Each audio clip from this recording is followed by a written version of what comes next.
Chapter 60. At that time, the two brothers were still young, and the awakening of the power was not successful. Then their grandfather passed away. Although the family did not lose their noble status, they lost their title. Their status was similar to that of a well-off commoner, except that they did not have to pay the taxes of ordinary commoners.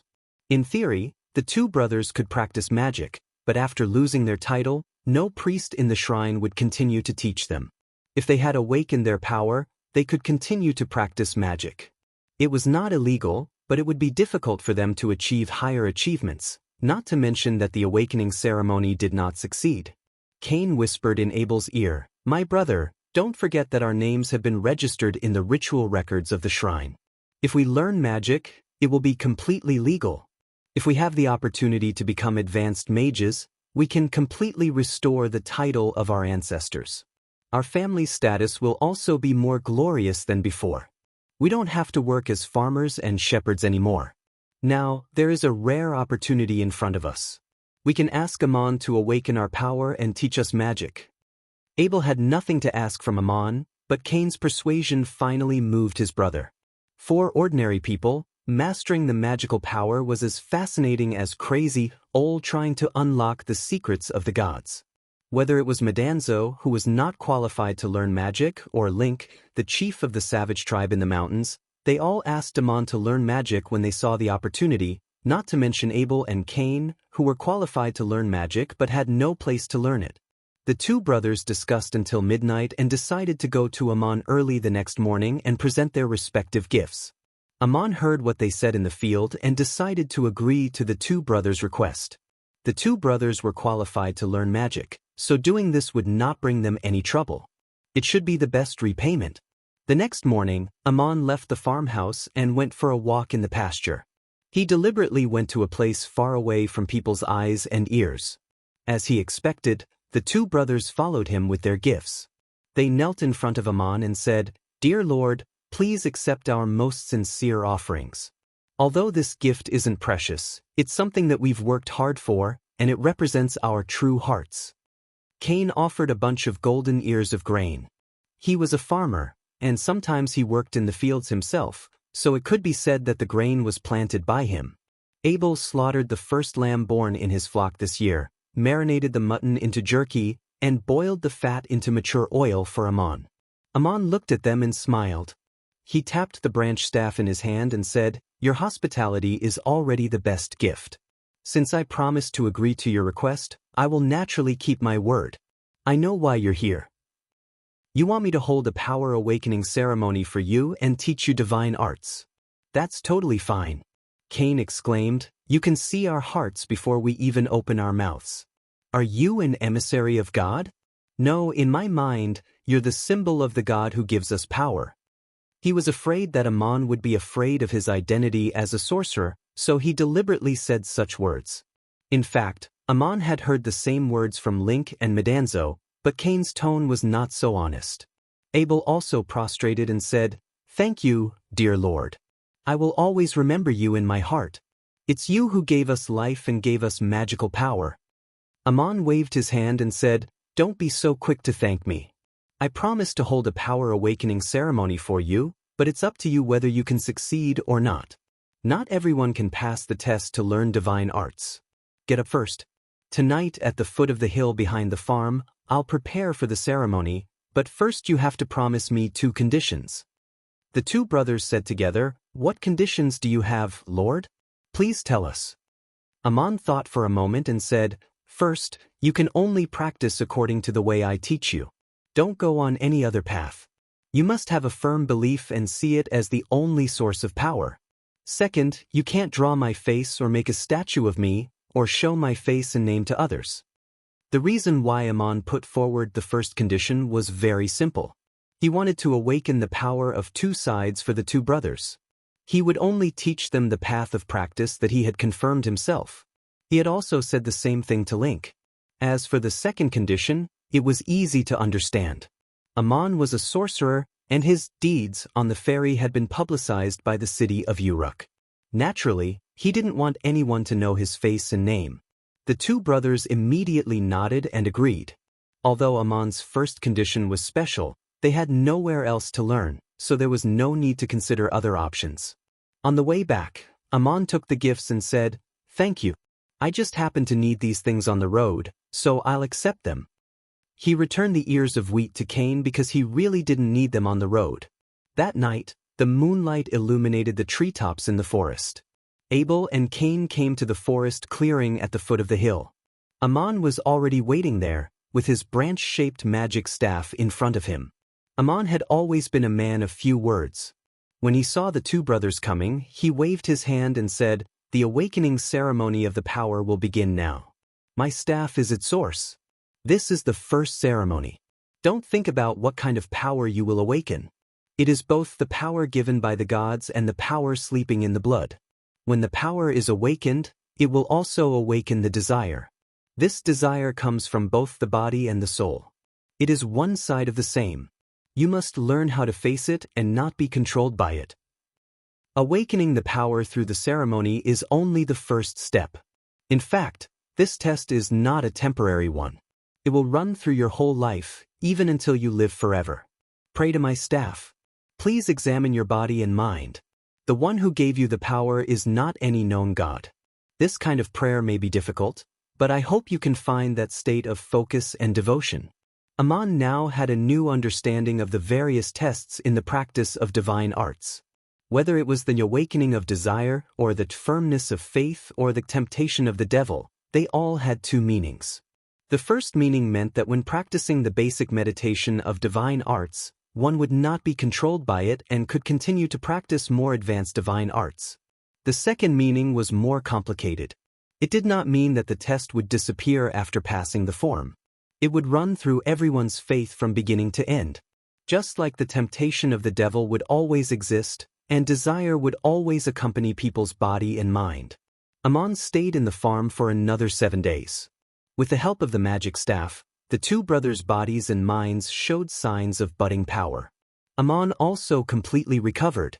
He stayed in the farm for a total of half a month. He felt that his energy and physical strength had returned to their best state. Even his power was vaguely stronger than before. He was a little surprised that it took him so long. In fact, Amon did not know that overusing magic beyond the limit was very dangerous for a mage. It would put them in a state of weakness, unable to protect themselves. In the same situation, an ordinary mage would probably need 2 or 3 months to recover. In just half a month, he was back on the road again. This speed was amazing, not only because of the training of body arts, but also because of his unusual way of practice. Before Amon left, he left a parangan for the two brothers. His purpose was to let them continue to awaken the power through it. Amon could not leave the staff here. The most difficult first step had been taken. The rest was up to the two brothers. They had to face the test of desire on their own. 2 parangons were enough to compensate for the brothers' hospitality. He did not want to accept it.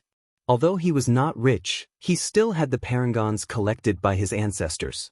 However, Amon persuaded him to leave the parangons, telling him that he would need the parangons when embedding the staff in the future, and the cost would be much more expensive than 1 parangan. Amon was very thoughtful. He even thought that the two brothers might not be able to afford a decent staff after becoming mages, so he taught them the skill of making staffs. Before becoming advanced mages, they would not have the ability to make a staff. But it did not matter. Amon was used to practicing magic without the help of a staff. Naturally, he also asked his disciples to practice the same way. He awakened the power of 2 sides for the two brothers. He found that the two brothers had their own differences. Abel was better at mastering magic skills, while Cain's talent was more focused on body arts.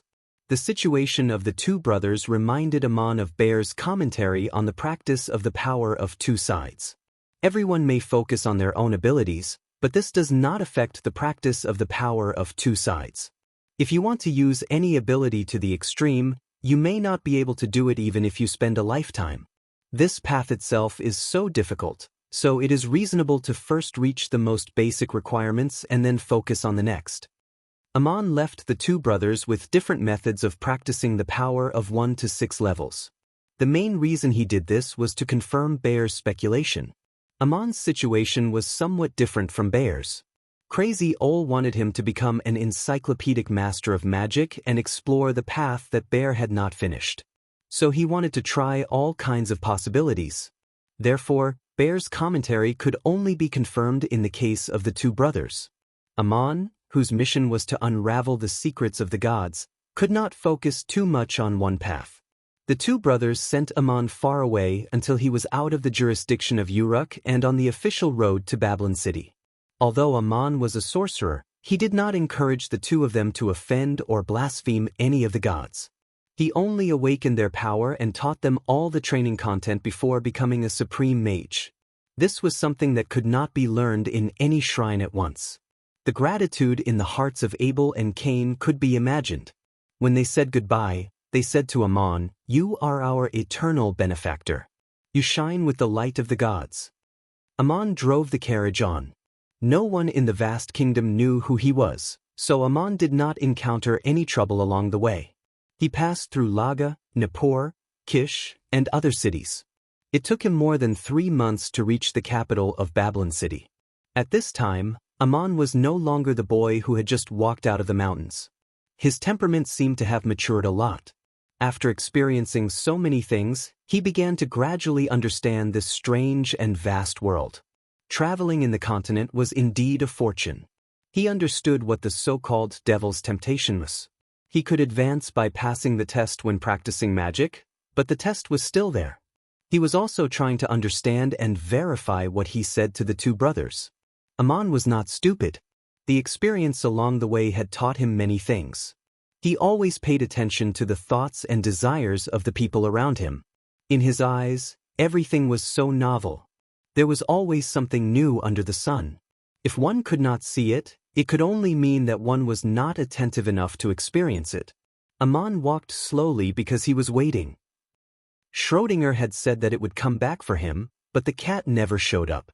Amon missed Schrödinger a little. He even wanted to go back to Sam, where the cat had left. Could the cat cross the Euphrates River and catch up with Amon? But Amon suppressed this thought and continued on his way to the capital.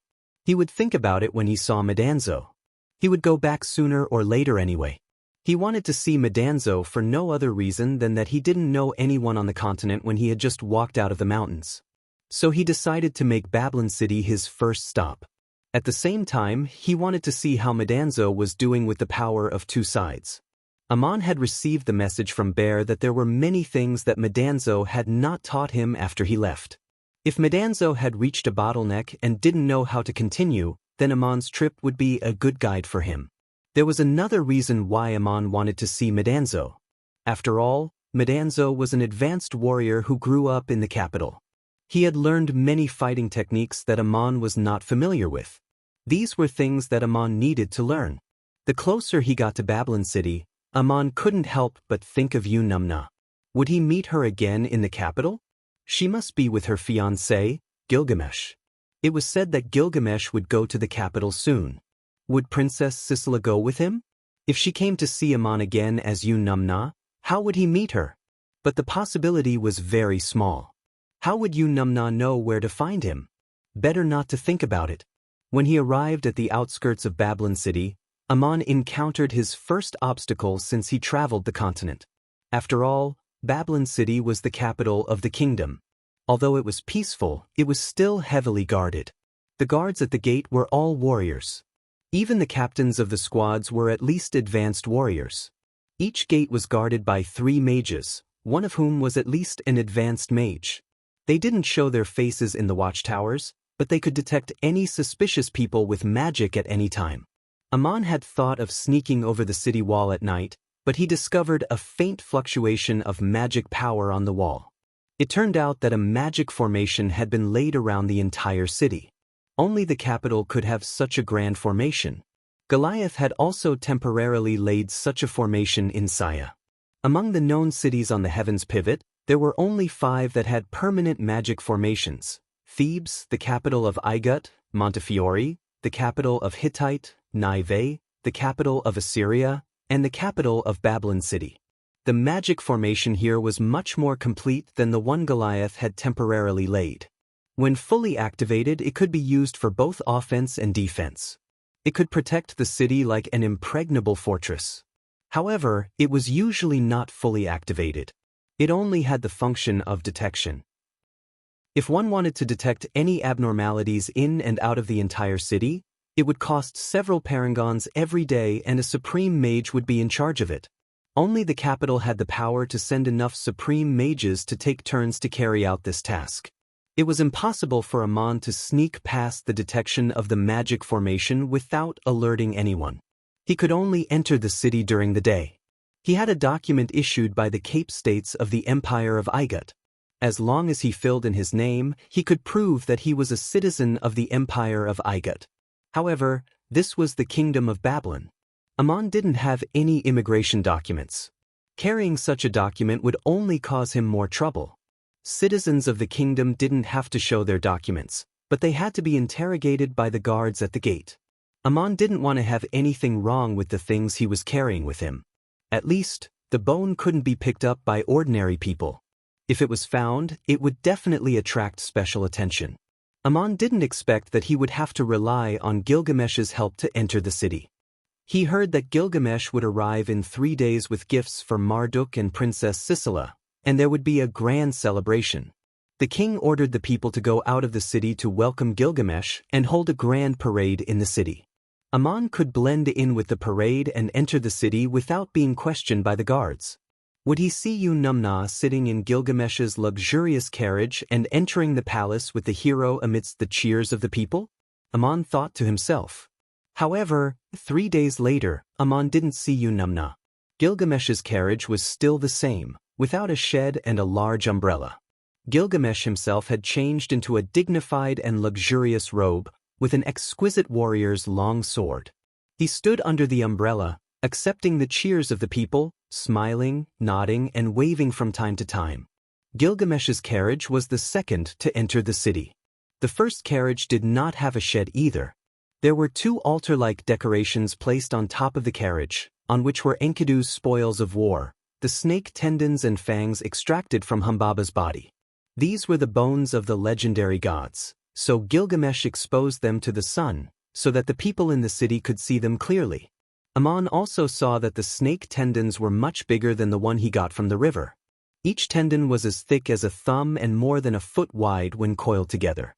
They were golden in color and shone with an orchid luster under the sun, like ripples flowing under the golden light of the setting sun. On the altars on the left and right sides of the carriage were 3 coiled snake tendons, and on each tendon were 4 snake fangs, 2 long and 2 short. The long ones were more than 3 feet long, and the short ones were more than 2 feet long. One could imagine how terrifying the snake's mouth was. The snake tendons and the bones of the gods were in Amon's bag, so he was particularly interested in them. At first, he was careful not to use detection magic to investigate, lest he expose himself in the crowd. But when the carriages passed through the city gate, Amon sensed countless magical fluctuations coming from all directions. Some came from the royal guards who welcomed Gilgamesh, some from the city walls, and some from the people who lined the streets to welcome him. Amon didn't see anyone with a staff in the crowd. It seemed that many mages had come out of the city in disguise today. Who wouldn't be curious about the bones of the legendary gods? Even the magic formation guarding the city walls had been deliberately activated. The supreme mage who was presiding over the magic formation must have used the formation's powerful detection ability to carefully study and analyze the snake teeth and tendons that passed through the city gate. Since Gilgamesh had put them on the first carriage and entered the capital without concealment, he wanted everyone to see them, to prove that he was not lying, and to increase the prestige of himself and Enkidu. He looked arrogant to the extreme, and frank to the extreme. There were also many women in the crowd, but they were not interested in the snake tendons and fangs. They just waved their headscarves and screamed at Gilgamesh, "Dear Gil, the great hero, I worship you. Look, he's smiling at me, nodding and waving at me. It's the great Gil waving at me." The girls who were shouting looked so happy that they were about to faint, but Gil still had a humble and noble smile on his face, waving at everyone. Unlike those infatuated girls, Amon took advantage of the opportunity to carefully sense Humbaba's tendons and fangs while he was not discovered. The fangs were different from the bones in his bag, and could be clearly sensed by the detection magic. They had a terrible aura. Just as Aman was concentrating on sensing them, a roar that sounded like thousands of bison roaring at the same time sounded in the depths of his mind, with a huge impact and shock. Aman had heard this sound the night Enkidu killed Humbaba. If it weren't for his strong and profound mind, his state of meditation would have been interrupted. He had already determined that these fangs could be used as materials to make the best staffs and rare magic artifacts. But they were not the same as Osiris's ribs. The bone in his bag was either a real god's bone or had been magically processed. Chapter 61. Surprisingly, Aman sensed that the tendon had properties similar to the aquatic ore. Of course, it couldn't be used as a parangan, but if it was made into a long whip or a bowstring, it could greatly enhance the power of water element magic. If it was used on a warship, its power could be maximized. Aman planned to study the tendon carefully when he got back. Perhaps he could use it to make his first magic artifact. He remembered the day when he killed the serpent in the Euphrates River. There must have been 4 fangs frozen in the ice and exploded into the water. It was a pity that he didn't find them at that time. Although the tendon and fangs of the serpent couldn't be compared with Enkidu's trophies, they were still very precious materials for magic artifacts. Gilgamesh's gift to show off to the whole kingdom was really precious. While Aman was thinking about it, the caravan had already passed through the city gate. He hurried into the capital of Babylon among the cheering crowd. The parade passed through the city and came to the square in the center of the city, which could accommodate hundreds of thousands of people. It was right in front of the main shrine of Marduk, facing the royal palace. On the left side of the square was the Academy of Magic of Babylon, and on the right was the Hall of Glory of Heroes. The memorial hall was dedicated to the famous heroes in the history of the kingdom. If there were no accidents, the names of Gilgamesh and Enkidu would also be engraved and enshrined there after their deaths. The people gathered on one side of the square. Under the long steps of the shrine, there was a semicircle cordoned off. The king of Babylon, Hammurabi II, and his ministers were there to welcome Gilgamesh in person. A governor was not qualified to be welcomed by the king in person, but Gilgamesh's achievement of killing Humbaba had attracted the attention of the whole kingdom. This was the glory he deserved. After all, Humbaba's fangs and tendon were at the front of the caravan. Hammurabi II took the opportunity to show his favor. The news had already spread far and wide. The city lords of the nearby cities had also rushed to the capital city to watch the show. They stood behind the king and looked at Gilgamesh with complicated expressions. A group of nobles had the same complicated look on their faces. They all knew that Gilgamesh was Princess Sisela's fiancé and knew that the kingdom of Babylon would face a struggle for the throne in the future. Some of them were wondering what Gilgamesh's intentions were, while others were considering which side they should take. Gilgamesh, on the other hand, smiled brightly and calmly. He knew that there were rumors in the kingdom that he might usurp the throne after marrying Sisela. The purpose of Gilgamesh's action was to express his loyalty to the kingdom and the gods.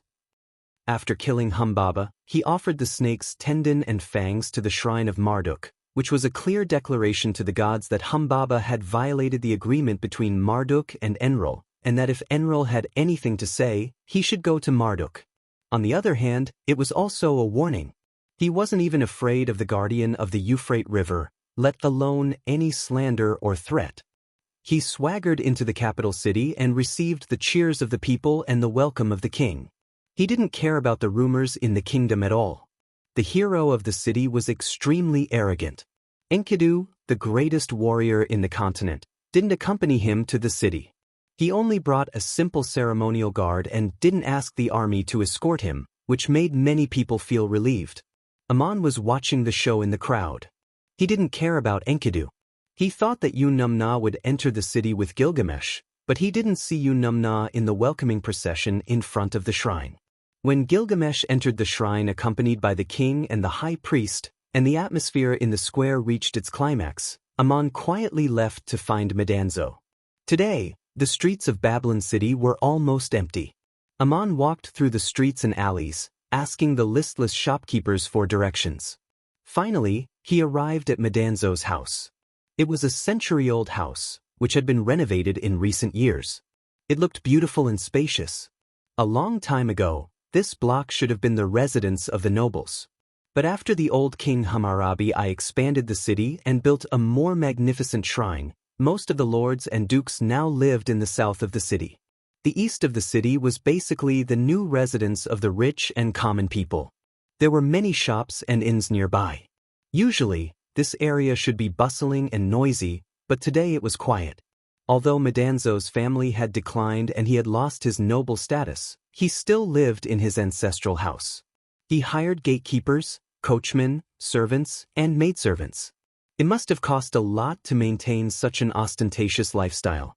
No wonder he would privately sell precious fine iron and damask steel to make money. Aman came at a bad time. The gatekeeper told him that Master Madanzo had left a few months ago and hadn't returned yet. The mistress was not at home either. She had gone to the square in front of the shrine to watch the show. This surprised and disappointed Aman. He had come all the way here only to come empty-handed. But it was normal. It had been almost 2 years since Madanzo left the savage tribe. It was likely that he had gone to Link again. Since he was already here, he couldn't just turn around and leave. Since Madanzo wasn't here, it would be good to see his wife. If there was any trouble at home, he could help solve it. Aman had money and time anyway. He waited in the hall until it was almost dark. Madanzo's wife, Miri, came home with her maidservant. Hearing that a friend had come to visit Madanzo, she came to the side hall to meet him. Aman was a little surprised when he saw Miri. He remembered seeing her and her maidservant in the cheering crowd outside the city gate. At that time, she was waving her scarf and screaming at Gilgamesh. Aman had thought that she was a young lady, but it turned out to be Madanzo's wife. Miri saw Aman in his old linen clothes, muddy shoes, and a crudely made stick in the shape of a tree branch. She frowned and tried to be polite. She asked Aman why he had come. Aman took out a golden token and put it on the table. "I'm Aman. I told Madanzo that I would come to visit. He must have mentioned me to you. This is my token. Do you recognize it?" Miri recognized the sign as soon as she saw it. Before he left, Metatro had told her that if anyone came here and showed this sign, she must give them the best reception. This token was not only left by their family's benefactor, but also Madanzo's most respected teacher. When she saw Aman take out the token, she was puzzled and even a little angry. The visitor was obviously a lowly foreigner, and a very young one at that. How could she let such a strange man stay at home and give him the best reception? The benefactor of Madanzo's ancestors had died a long time ago. What did it have to do with her that a young man came with a token? Judging from Aman's appearance, he couldn't be Madanzo's teacher either. The last time Madanzo came home, he had stayed at home for more than a year. This time, he finally said that he was going to do some business, but there was no news from him for several months. Miri was left alone at home. She didn't have much money left. Now that Metatro himself hadn't returned home, how could he not be angry that such an inexplicable creditor had come to him? Thinking of this, Miri tried to be as polite as possible. "Sir, I'm really sorry. I don't know this token, and I don't know you either. Madanzo isn't home, and I don't dare to take in a strange man. The neighbors will gossip. He left 2.5 months ago and said that he would be back in 5 months at most. Looking at the days, it should be soon. Can you come back in a few days? When Madanzo comes home, he will give you the warmest reception." With these words, she asked the concierge to see her out. She didn't even ask Aman to stay for a meal. Aman would have been surprised if he had just come out of the mountains. But after such a long journey, he had seen the fickleness of human nature. Why should he care about a woman? No one would be happy if their husband was away for a long time, and a strange man in shabby clothes asked for hospitality. He said to Miri, "I'll stay in the inn nearby.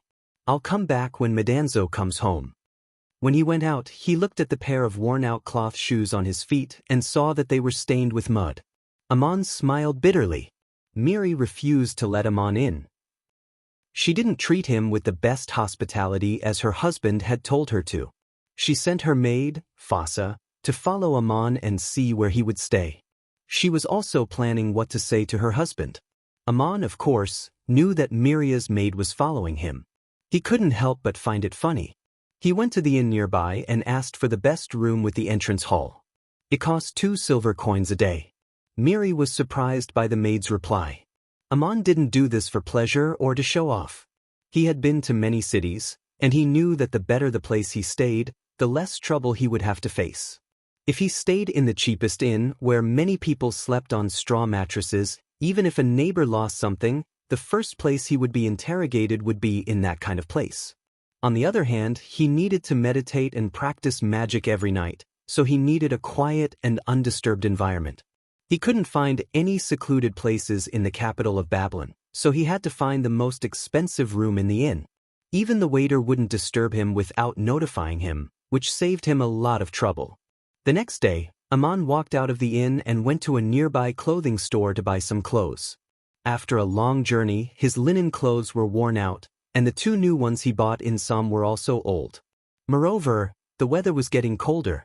It was early winter, and it was not appropriate to walk on the street in thin clothes. Even if he wasn't afraid of the cold, he couldn't look too dazzling. He bought 2 pairs of comfortable leather boots, the kind that Medanzo had worn on his long mountaineering trips. They were sturdy, good-looking, and durable. He also bought 2 sets of light fur coats. According to the laws of the kingdom, commoners could not wear excessive embroidery, but the beautiful patterns on the fur of wild beasts were natural, so it was not against the law. Therefore, rich merchants who did not have a high status loved all kinds of fur coats, and the prices were also very high. Aman was used to wearing fur coats in the savage tribe. He looked like a young master of a wealthy family who was out for a trip to the capital to see the world.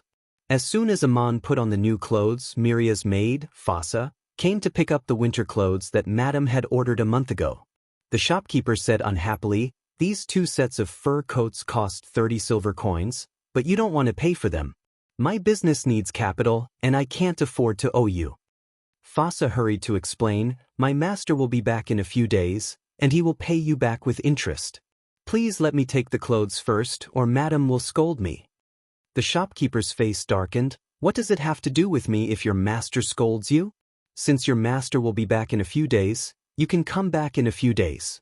How can I continue my business if everyone is like this?"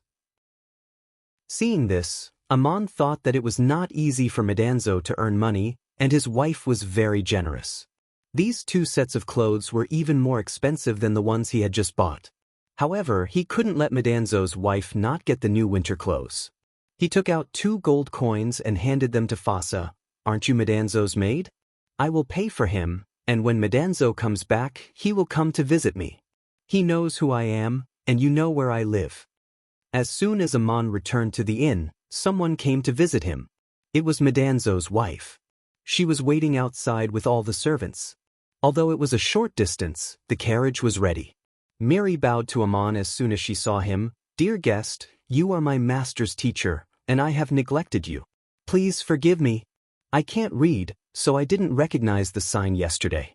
After you left, I found the family map, and I realized that you are indeed the benefactor of the family." Aman smiled and waved his hand. "You don't need to apologize. My husband is not home, and it is not convenient to take in a strange man. How can I blame you?" Miri said, "Please don't say that. Now that I know who you are, how can I let you stay in the inn? The best room in the house has been prepared, and the servants have prepared a sumptuous dinner. The carriage is waiting outside. Please come with me. If you refuse this hospitality, my husband will definitely blame me when he comes back. Before he left, he had already warned me. Yesterday, I turned you away at the door. I really regret it. Please give me a chance to make up for it." She begged for a long time, saying that it was Medanzo's order, and that she would not neglect Aman. Aman nodded. Staying in Medanzo's house was more convenient than staying in the inn. Besides, he just wanted to find a quiet place. So he left the inn and followed Miri home. Aman stayed in Medanzo's house. Miri treated him very well, and the servants were very respectful to him. They called him Master Aman when they met. However, Metatro's family still hadn't returned after the deadline he had set with them. Aman couldn't help but feel anxious. Did something happen to Medanzo on his way here? Although he was an advanced warrior, it might be dangerous for him to travel such a long distance to sell goods under the control of the government. Miri was very curious about Aman's identity. She often tried to find opportunities to pry into his identity. She even asked why Medanzo called him master. Amon, of course, would not reveal his identity. He only said that he met Medanzo when he was traveling, and that he taught Medanzo some of his skills. That was why Medanzo called him master. As for the token in his hand, it was a gift from an elder, and it was because of it that he met Medanzo. Miri had heard of the legend of Medanzo's family. Medanzo's great-grandfather was a 6th-level mage and a priest of Marduk's shrine. He was buried somewhere in the chaos of war. Later on, a hunter from afar obtained his belongings and sent them back to Babylon City, which saved his family from a difficult situation at that time. A few years ago, Medanzo vaguely mentioned that the hunter had obtained his great-grandfather's magic book and became a sorcerer. But that was more than 100 years ago. Metashro hadn't come back yet. Miri didn't know what had happened to him. One day, she said to Amon, "You've been in the capital for some time, but you've always been wandering around the house and the yard. There are many interesting places in the capital. You may not be familiar with the capital. I'll ask the coachman to take you around. Fasa will be your guide." Amon also wanted to explore the capital. It was good to have a familiar guide, so he nodded and agreed. One day, Amon went out in Medanzo's carriage, accompanied by Fasa.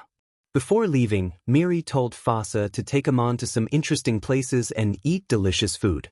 She also told him not to return home until it was dark. After Amon left, Miri sent the servant to the front yard and quietly went upstairs to his room. She carefully rummaged through his bag.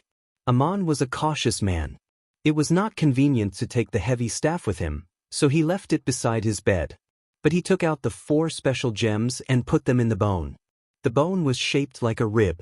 To avoid losing it, Amon hid it under his clothes. It was a safe and hidden place. It contained his most important things, including all the relics from the mysterious cave. He did not carry the big leather bag with him. His clothes were also in the room. There was also a small leather bag in the big leather bag. That was his money bag. Amon was rich enough. Any one of the relics from the mysterious cave was very precious, let alone the 4 special parangons. He could not afford to expose them, but he did not care much about money. He only knew that it was important to travel around the continent. In fact, he did not need to spend much money. Since he arrived in Babylon City, he needed to stay in a hotel and buy things. So he put all his money in the bag. There were gold, silver, copper, and even parangons, which was convenient for him to use. He had to use spatial magic to move things back and forth in the bone. The bone itself would not be detected by detection magic, but the energy fluctuations during the use of spatial magic could be detected by others. He had to be careful and use the bone as little as possible. After all, this was the capital city. He took 5 parangons with him when he left Duk and picked up another 9 in the cave. After crossing the Euphrates River, Gilgamesh compensated him with 10 parangons. He gave one to Medanzo, Cain, and Abel on the way, so he still had 21 parangons left. He put them together with the coins in the small leather bag. Of course, he could not bring so much money with him, so he only put some coins in his pocket. Miri was a little disappointed to find that Amon only had a few sets of clothes with him. But when she opened the bag and saw the dazzling parangons and coins, she gasped and froze for a long time. This was a huge sum of money, equivalent to what Medanzo could earn in decades. Although there was no one in the room, she felt very nervous. Her heart was pounding and she could not even breathe. She wanted to put the bag away, but she could not bring herself to put it down. When she put it down, she put her hand on her chest and took a few deep breaths. Then she began to search the other things in the room. Apart from the clothes and the bag, Amon had nothing else on him except the stick that looked like a tree branch leaning against the bed. Miri reached out to pick up the tree branch, but she almost sprained her waist. It was so heavy that she could not lift it with one hand. Miri reached out with both hands to lift the stick off the ground. Suddenly, she understood something. She knew what kind of business Medanzo was doing. It turned out that the stick was a whole piece of damask steel disguised as a tree branch. No wonder Amon insisted on not letting the maid tidy up his room. This young man was very wealthy, but he dressed so simply when he first came to Babylon City. There must be something shady about him. He must be Madanzo's business partner, who specialized in buying fine iron and damask steel. It was not a big deal to buy these things in small quantities, but it was a felony to buy and smuggle them in large quantities. He really made a lot of money. Miri sighed in her mind. At the same time, she re-evaluated Amon's purpose. He came at the time Madanzo agreed to come home. He must be here to collect the goods. But Madanzo never came back. This man would not wait long. As for what Madanzo had said before he left, it must have been a cover-up. He did not want to expose Amon's identity as an illegal black market merchant. Miri hurriedly put everything back in the room and tiptoed back to her room. She was sweating and breathing hard. She asked Fassa to get her a glass of water, but no one answered. Then she remembered that the maid had gone out with Amon. Just then, someone came to visit. It was her brother, Enoch, the son of a merchant in Babylon City. Chapter 62. Miri answered unhappily, "That man is Madanzo's friend. Before he left, he told me that if that man came to visit, I should stay at home and treat him well until he came back. Madanzo has been gone for so many days. I just wanted to borrow some money from him.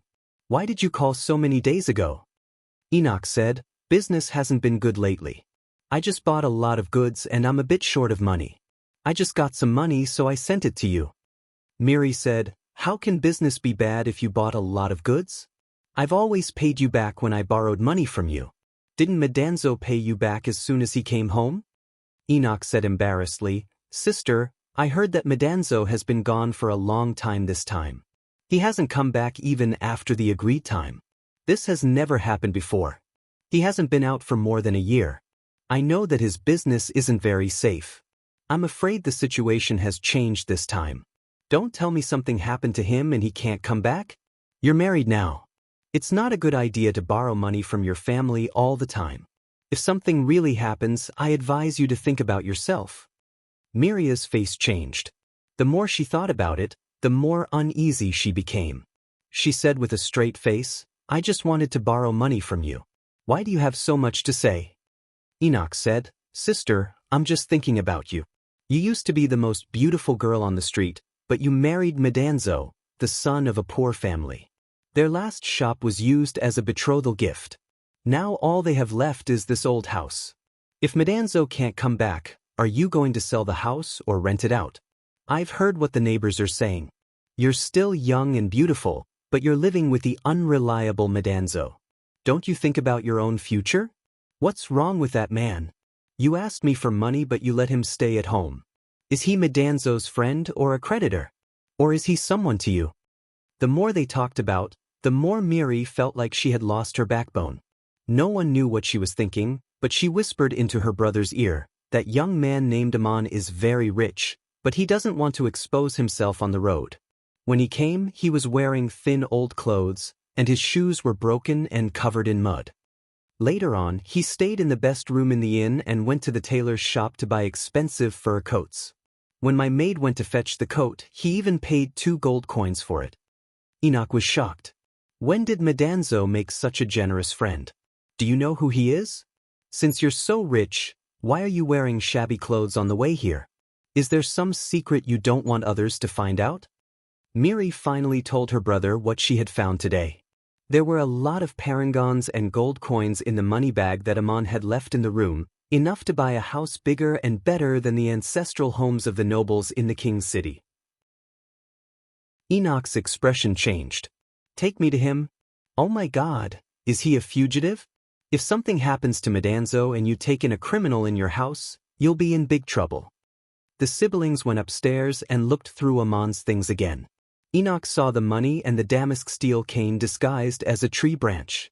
When they went downstairs, Enoch wiped the sweat off his face and said in a low voice, "This man must be an outlaw. I can't believe that Madanzo would let you take care of such a person." Miri was also scared. He has a keepsake of Madanzo's ancestor. It's said that it was left by a magician. Do you think he's a magician? The legend of the ancestor was a family secret, but Madanzo had mentioned it to his wife.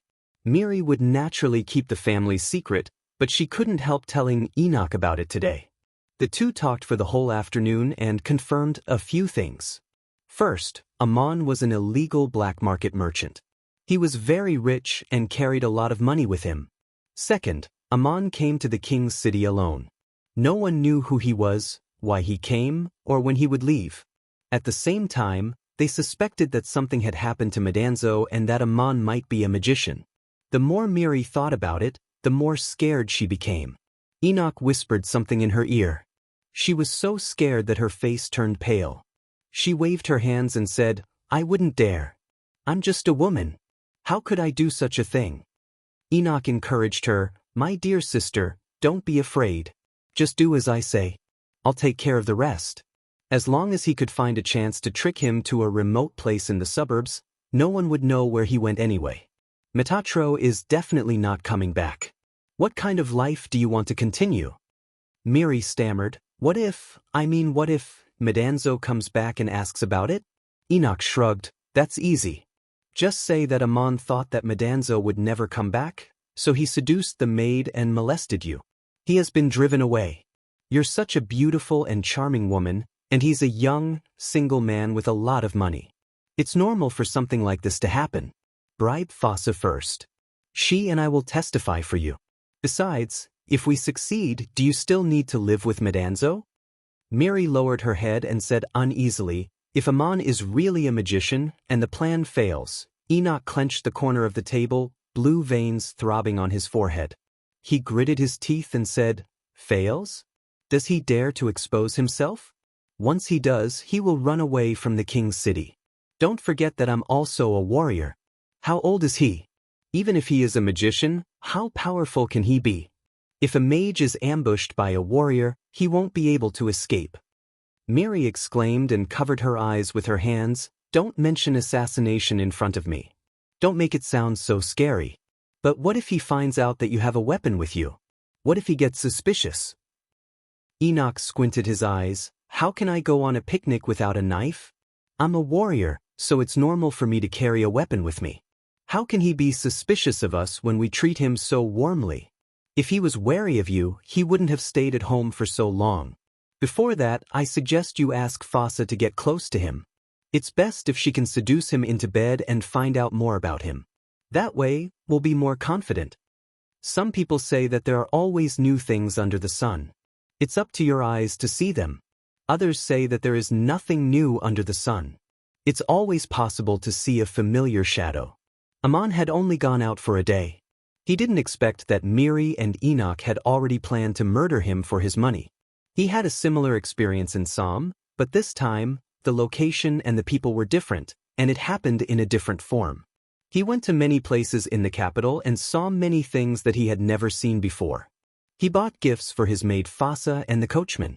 After thinking for a while, he bought a lot of winter necessities for Metatro's family from the big shops in the capital. He packed them all in the carriage and brought them back to the capital. When he got home, he ran into another guest, Enoch, Miria's brother. Enoch was smiling. His smile was a little unnatural, but his attitude towards Aman was warm and respectful. He said that he had heard that Madanzo's friend and teacher had come to visit him, so he came to visit. He told Aman not to be too polite and that he wanted to find an opportunity to entertain him. Although Aman was a little surprised by Enoch's graciousness, he didn't think too much about it at the time. But when he got back to his room, he found that something was wrong. Someone had touched his things. The twig and the staff had moved a little and left a mark on the floor. His money bag was still in his leather pocket, but it was obviously not in its original place. His old clothes had also been opened and folded. Obviously, someone had taken the opportunity to search through his belongings and count the parangons and gold coins while he was away. What was the purpose of this? Aman didn't want to offend or embarrass everyone, so he packed up his things and decided to leave. He hadn't seen Madanzo come home for a long time. Did something happen to him on his way home? Aman had the same concern, but he would leave some money for Miri and leave a message for Madanzo before he left. So he went downstairs to have dinner. In terms of calmness, few people could compare with Aman, a young miner from Duk. Miri didn't notice anything unusual at all. That night, Enoch had dinner with Aman. He ordered a servant to bring him wine and kept urging him to drink. He was very enthusiastic and talked more and more as they drank. Enoch talked about many things in the world and asked about Amon's experiences in different places. He also expressed his sincerity to treat him well and apologized for not visiting him because he was too busy with business. He also told Amon that Fasa would accompany him to have fun in the city for the next few days, and that he would invite Amon for a trip outside the city in a few days, bringing him good food and wine. There was a place with beautiful scenery and environment that he would go there several times a year to relax.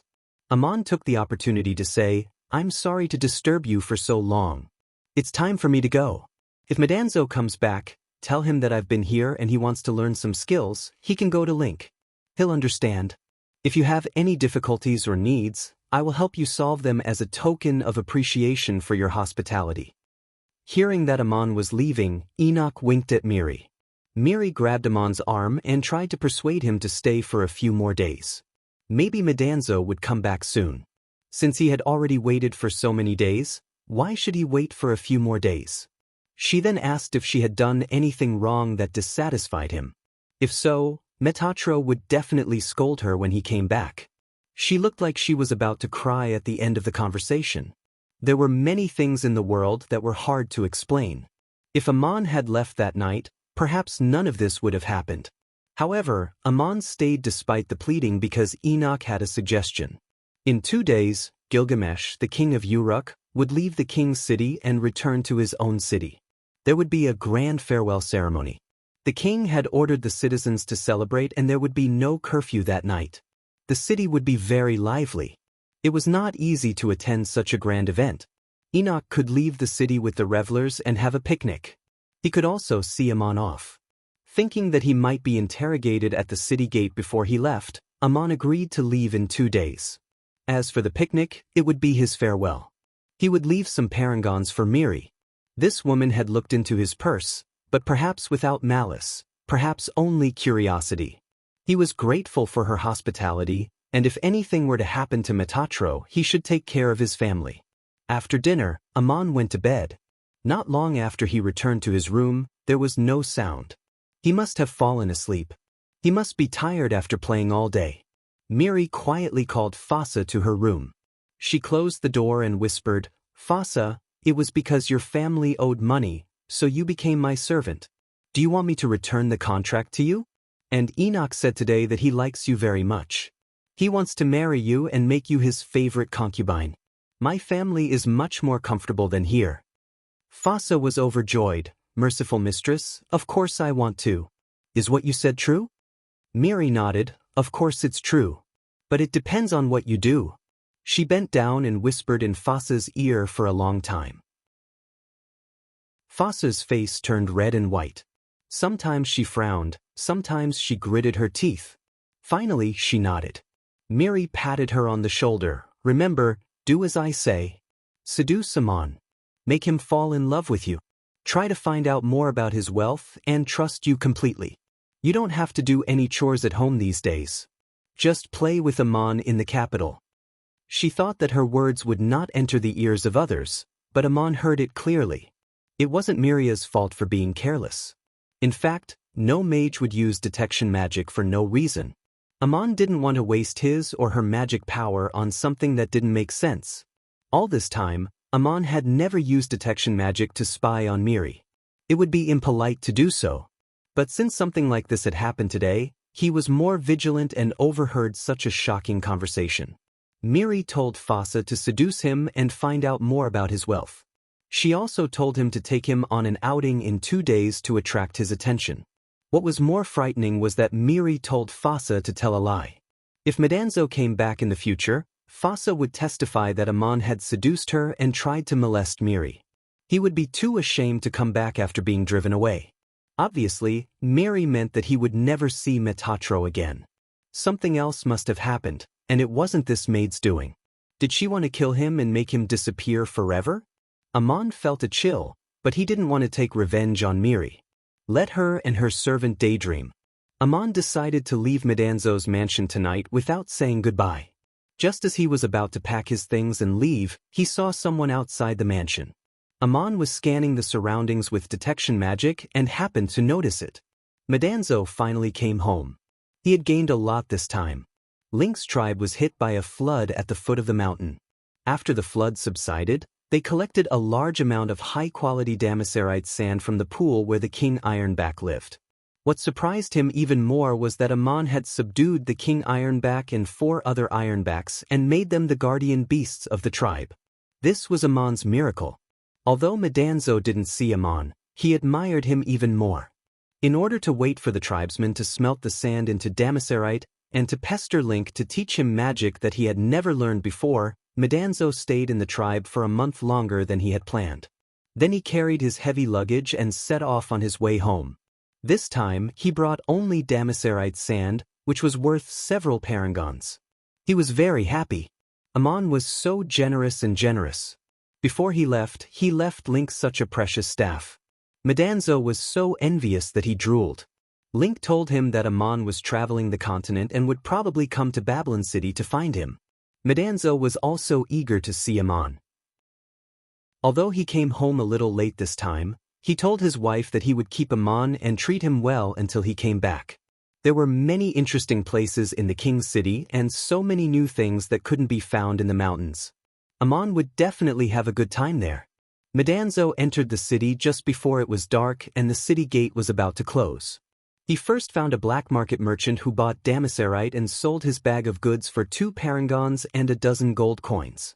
Both he and the black market merchant were very happy. They went to a tavern and had a drink together. Then they walked home with light steps, humming a tune. It was completely dark now. She hadn't seen her husband for so long, and this time she had made so much money. She would be so happy that she would scream and jump into his arms. Madanzo thought to himself. After turning a corner into an alley, he saw the main gate of his mansion. Metatro naturally quickened his pace, but he suddenly stopped and grabbed the hilt of the sword at his waist. His other hand clasped a parangon in his bosom. He felt that someone was staring at him from behind.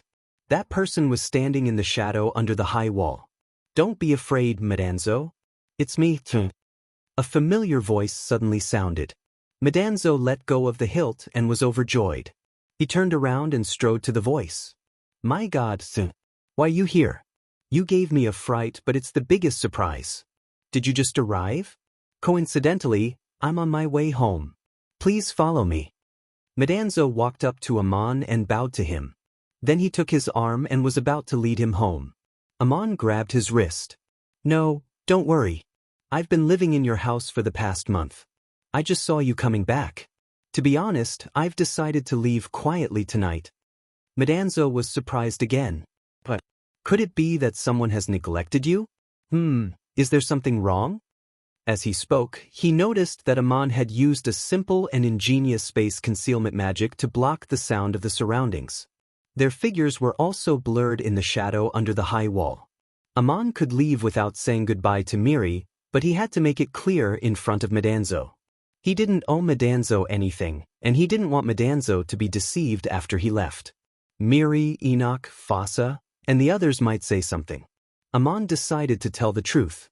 He wanted to see how Madanzo would react. If Madanzo was not worth talking to, then there was no need to talk to him anymore. "It's not convenient to talk here. Come with me quietly. I have something to tell you." Amon waved to Madanzo and left the alley. Madanzo was confused, but he followed Amon without saying anything. They walked through several blocks and found a big inn far away. Amon asked for the best room in the inn. There was a separate hall outside the bedroom. He closed the door and asked Madanzo to sit down. He took out a few parangons and set up a magic circle to isolate sound and magic waves. Then he took out the taroculus and put it on the table. He pointed at it and said, "Listen to it yourself." Madanzo heard 2 people whispering to each other. It was the conversation between Miri and Fossa. Amon also paid attention to it. He used message magic to record the conversation in the taroculus. Of course, Amon was not as skilled as Craziol, but as a 5th-level mage, he could still record a short conversation. The taroculus, which had been personally refined by Craziol, was the best medium to perform this kind of magic. Madanzo's face changed. He stood up with his sword and was about to rush out. Amon put his hand on his shoulder and said, "Don't be impulsive. I just want to tell you what happened. I don't want you to do anything. It's useless to blame them now. No one will admit to this. I just want to leave quietly before it happens. Medanzo turned around and suddenly knelt in front of Amon. Ammonius, please forgive me. Amon reached out to help him up. Why do you say that? It's not your fault. Medanzo didn't get up. He lowered his head and said, if you leave like this, I don't know how I can face you again. Leaving is a relief for you, but it has become a shackle for me. Amon said, it didn't happen, and it may not happen. It's just their imagination. Many people may have all kinds of crazy ideas. It's not an unforgivable sin. It's just the temptation of the devil. Medanzo said, in that case, let me see the devil's true face. My Ammonius, can you promise me one thing? Otherwise, my heart will never be at peace. Amon looked at him with a questioning look. What is it? Say it. Chapter 63. The world under the sun. After breakfast, Miri tried to persuade Amon to go out again. She asked Fasa to accompany him and gave Fasa a lot of pocket money. She said to Amon, you didn't have to be so polite yesterday. If you need anything, just tell Fasa. Fasa held Amon's arm tightly, almost sticking to his side. She smiled and said, the capital is very large. Many gardens are open to the common people. There are all kinds of peddlers and acrobats. It's very lively. I'll go with you today. Amon smiled and nodded. That's good. Thank you. Amon spent another day playing in the city. The king's city was indeed a dazzling place for the children in the mountains. Since he was already here, he decided to make the best of it. He asked Fasa about all kinds of interesting things and things that he had never seen before. On the way, he said to Fasa, it's so busy here. My eyes are almost dazzled. Now that I'm in the capital, I feel that there are so many beautiful things in the world.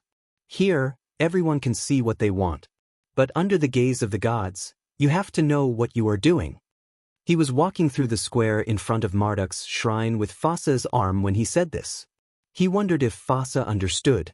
After dinner, Miri called Fasa to her room and asked, did you find anything new today? What else does Amon have on him? Is there anything particularly noteworthy? Fasa thought for a moment and said, when I was walking in the square and watching the acrobats, I put my body against him and felt a long, hard thing under his clothes. Miriam blushed and spat at her. How could you touch him in the square? I asked you to seduce him, but you can't. Even if you can't wait until we go home, you can do it in the carriage. Can't you? Fasa also blushed. She quickly explained, Madam, you misunderstood. It's not a man's private part. It's a long, hard thing under his ribs. It must be very precious for him to keep it so close to him. Miri was curious. She nodded and said, well done. But why didn't you go with him? Why did you let Amon rest in his room? Fasa lowered her head and said, Amon refused my request to make his bed and wash him. He said he doesn't like to be disturbed when he's resting. Madam, am I not charming enough? If Fasa knew that Numna had seduced Amon, she would know that Amon's seduction was much more clever than the seduction of a little maid like her, but Amon didn't think that she should have feelings for him. How would she feel? Miri looked at her sideways and said, no, you're very attractive.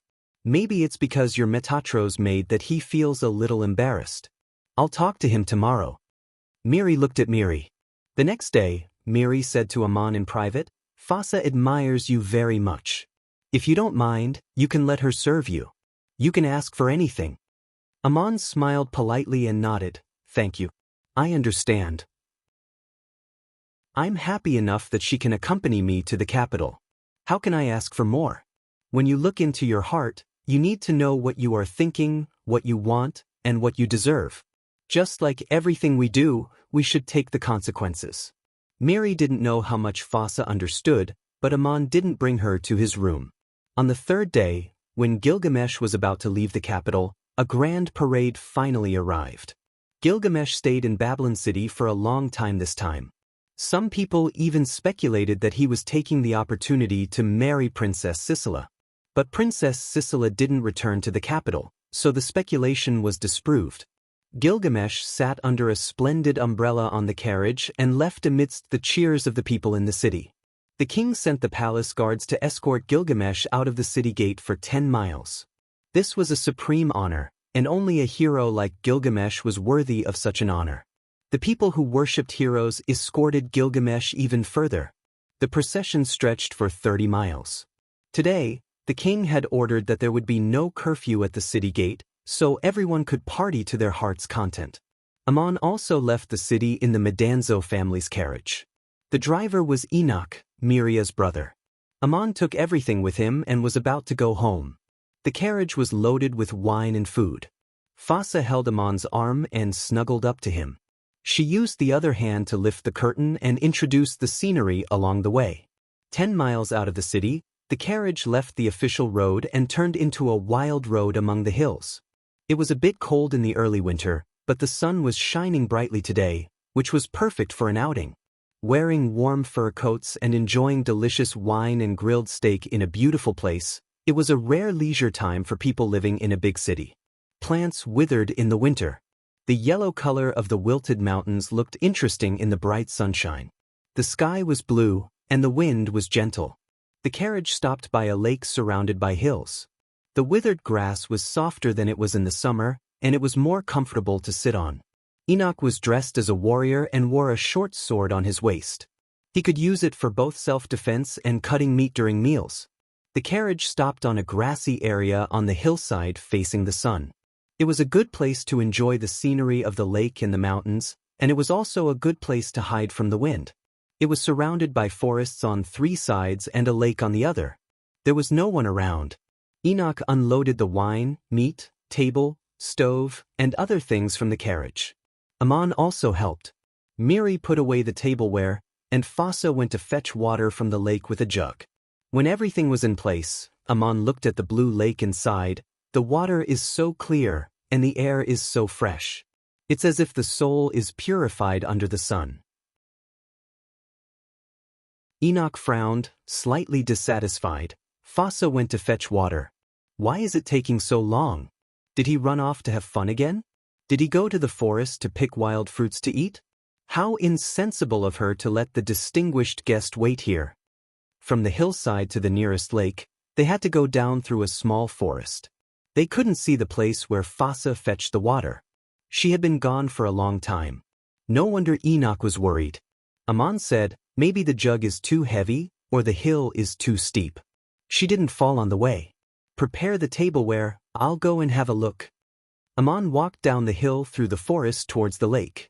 When he was far away, Miri whispered to Enoch, "My brother, have you decided how to do it?" Enoch narrowed his eyes and whispered, "When Fasa comes back, ask her to take Ammon to the stove to see if the meat is ready. You take his other hand, and I'll finish him off with a sword from behind. If you're afraid, pretend to be Smokey and close your eyes. You don't need to see anything." He pulled out his sword and put it next to the stove. "I don't need to see anything, do I? Poor me, seeing everything. You didn't give up after all." A cold voice came from behind them. The two were scared out of their wits. Enoch turned around with the sword in his hand, but he was stunned. Metatro walked out of the forest with an unsheathed sword in his hand. There was still a faint trace of blood on the sword that had yet to coagulate. Metatro's face darkened.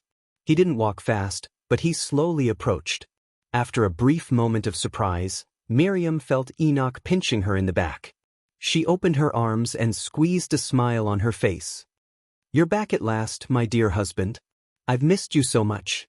Did you see our carriage in the parade? Your dear friend, Ammon, is here too. He's about to leave. We're here to see him off." Looking at Medanzo, it seemed that he wanted to laugh but couldn't. He nodded, "Yes, I know. You've treated me well. I've asked Fasa just now. Not only did she tell me what I wanted to know, but she also told me a lot of things that I didn't know before. I don't want to repeat them." When Enoch heard this and saw the bloodstains on Metatro's dagger, he knew that something was wrong. Without saying a word, he suddenly rushed towards Metatro, the dagger in his hand piercing towards his chest. Metatro seemed to have been prepared for this. He nimbly sidestepped the vicious stab. With a scream, his sword pierced into Enoch's ribs. Then he heard Miria's scream of horror. Ammon stood by the lake with his hands behind his back. He couldn't see what was happening on the hillside because of the woods behind him. He heard Miria's scream, but it stopped abruptly, like a chicken whose neck had been twisted. Amon closed his eyes for a while and opened them again. He gazed at the beautiful lake under the sun. No one knew what he saw. After a long time, there was a sound in the woods. Madanzo came to the lake with his sword sheathed and a sad look on his face. He came behind Amon and bowed. "My God, I don't know how to express my shame to you." Amon didn't look back. He said in the same sad tone, "I didn't ask you to kill them." Madanzo bit his lips. "I pointed my sword at Fosse and interrogated her. Not only did I find out what they wanted to do to you, but I also found out some embarrassing things. None of them understood your hints and warnings. They didn't give up even at the last moment. Let their blood be my sacrifice to you. You are my only God. If it weren't for you, I would have been blinded and lived in shame forever." Amon didn't ask what else Madanzo had learned. He turned around and looked at him with sympathy. "They're gone. What are you going to do? Go home?" Madanzo replied, "It's so quiet here. No one knows that they've been here and will stay forever. This is the home they chose, isn't it? Ammonius, I have nothing left to love in Babylon City. Please allow me to travel the continent with you and be your servant." Amon thought for a while and finally nodded. "That's fine. I was afraid that you would do something bad again. But your home is still here. Go home and settle down. I'll wait for you for 3 days." 4 months after he left, Madanzo, a commoner warrior who had lost his noble status, finally returned home. But his beautiful wife, Miri, was not at home to welcome her husband. Miri had gone out with a young man with her maid yesterday. They didn't come back for the whole night. The man had been living in Amon's house for a month and was very generous. He must be a rich young merchant who had come to the capital for sightseeing. The neighbors were talking about him. Metatro, of course, heard the rumors. He sat at home with a gloomy face, waiting. But Miri didn't come back for another day and night. The neighbors were talking about whether Miri had eloped with the young man. Staying with a rich merchant was better than staying with the unreliable Madanzo for several months a year. Miri had even put her beautiful maid, Fossa, in order to tie the young man's heart. How would Madanzo feel when he heard the rumors?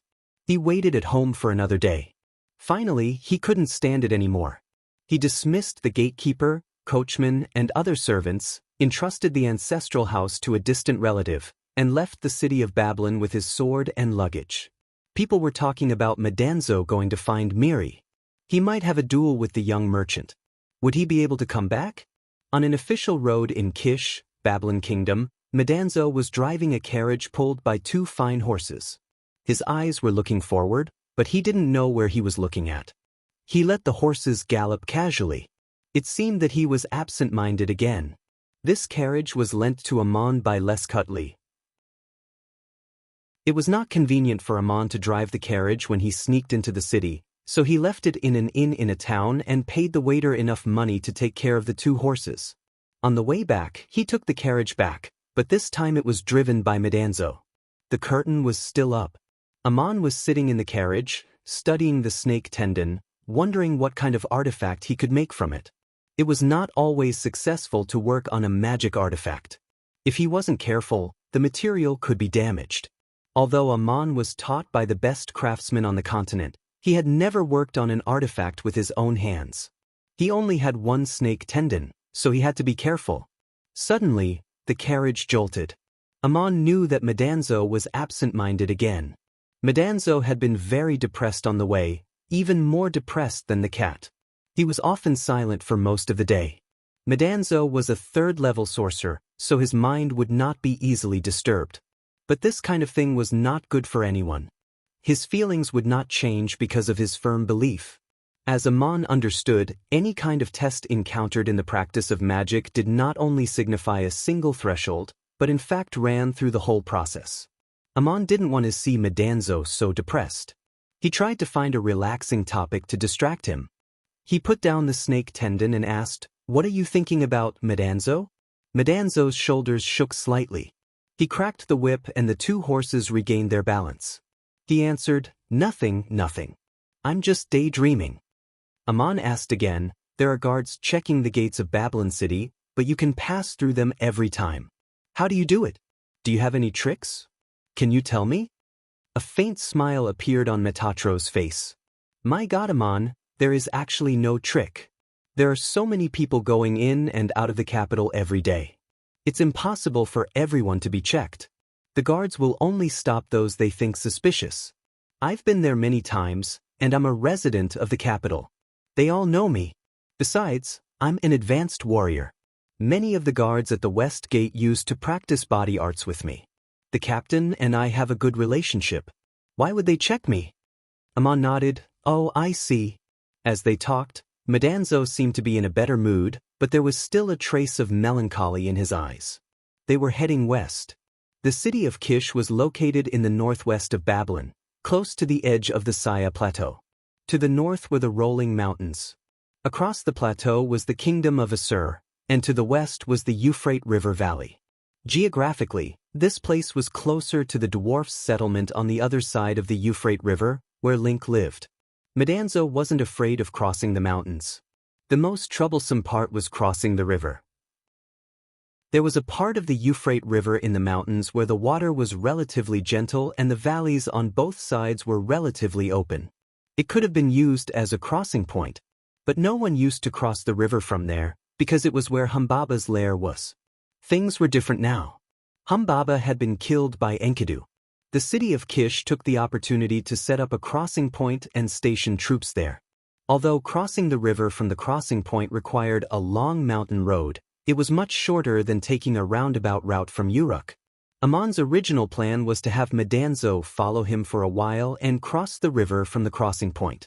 Then Madanzo would go north to Link's tribe, while he would go south to the Cape States of the Empire of Iga to return Nero's relics. Metatro's third-level magic power had been cultivated to the peak, and according to the training method taught by Amon, the next thing he had to face was the test of body arts, the purity of the blood. As a fourth-level warrior, Madanzo had passed the test by accident. It would be much easier for him to do it again, but he still needed a quiet environment. In his current state, he needed a quiet environment. So Amon wanted him to stay with the barbarians until he passed the temptation of the devil and became a fifth-level sorcerer. Metatro's experience was different from Amon's. He didn't lack worldly experience. As for the so-called devil's true face, he had seen it clearly enough. Of course, they weren't afraid of the cold of winter and the dangers of the wild. They stayed in the wilderness and rested in the forest that night. Amon found a secluded place to practice the basic meditation of magic. No matter what he experienced, he had never stopped practicing. Chapter 64. Do you want to go too? Amon sighed slightly. There were some things that couldn't be persuaded. He could only let Madanzo untie the knot in his heart.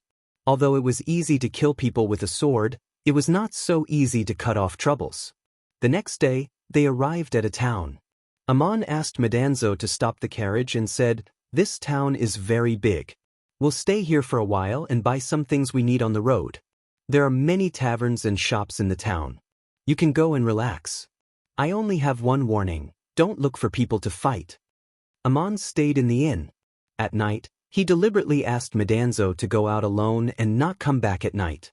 Madanzo first went to the tavern in the town and drank a lot of wine. The more he drank, the more sober he became. Then he went to the largest brothel in the town. He called the most beautiful prostitutes in the brothel to his room and drank with him. Then he closed the door and spent the night. He didn't come out until noon the next day. Madanzo was rich. He made a lot of money from selling damask steel embryos. He was usually very thrifty, but today he was very generous. Back at the inn, Amon asked him with a smile, "How is it? Do you feel better?" Madanzo replied with a little embarrassment, "When I looked up and saw the sun at noon today, I suddenly felt that I didn't need to be like this. I'm your servant, but I need you to take care of me silently. I'm really ashamed. Please forgive me." Amon nodded. "Well, it's good that you've calmed down. You really haven't been feeling well these days. I'm also very happy to see that you've finally figured it out and stopped being depressed." The somewhat mischievous Madanzo came back again. He winked at Amon and said, "My God, you're young, strong, handsome, and rich. If you go to the brothel, The girls will definitely like you very much. If you want to see it, can I take you there today? To be honest, Aman had never been to a brothel, and he never thought of what he would do in that kind of place.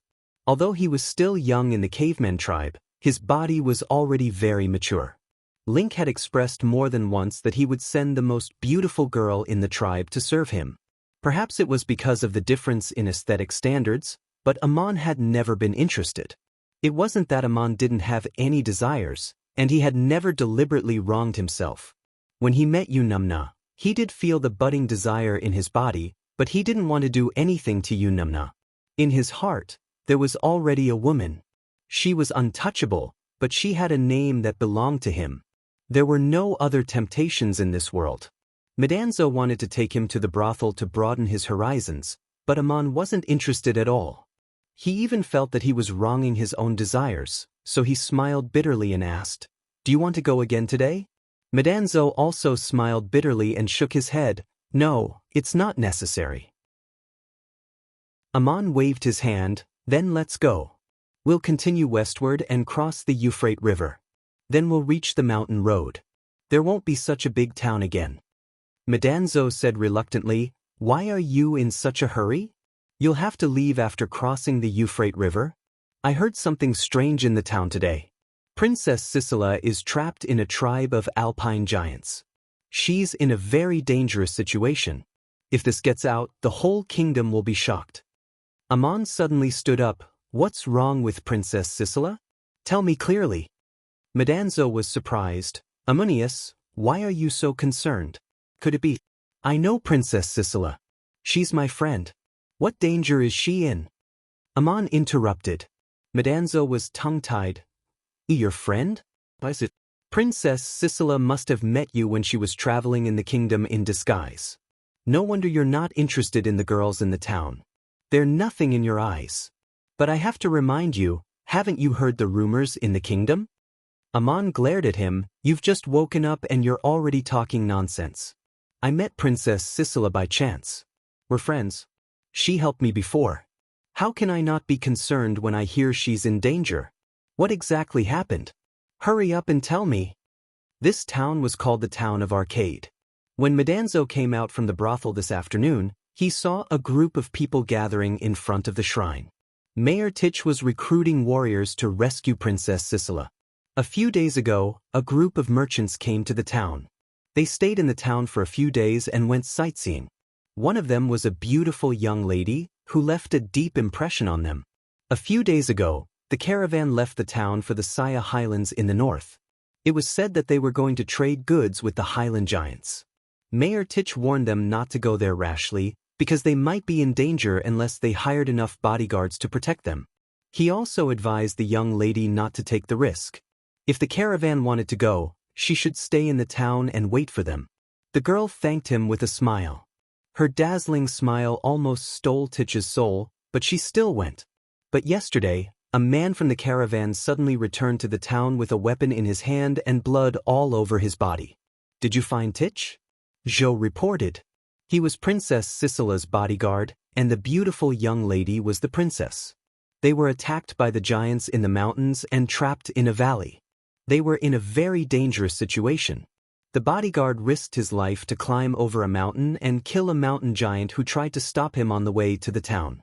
The injured bodyguard told Titch. Princess Zhou Shaoqian was trapped in the valley and asked him to bring people to rescue her. Mayor Titch's head was buzzing. He felt like the sky was falling down. If something happened to Princess Sisela in Arcade, his life would be in danger. Under normal circumstances, no one would dare to offend Princess Sisela as long as she revealed her identity. Not only was she the king's only sister, but she also had a fiancé like Gilgamesh. Who would dare to offend her?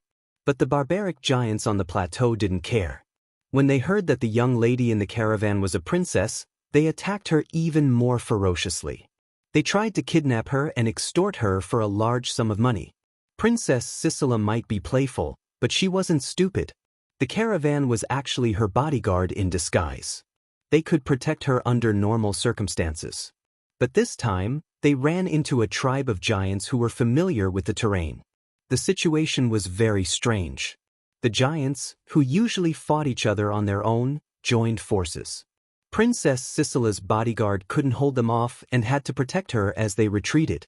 They were forced into a valley, and the situation was very dangerous.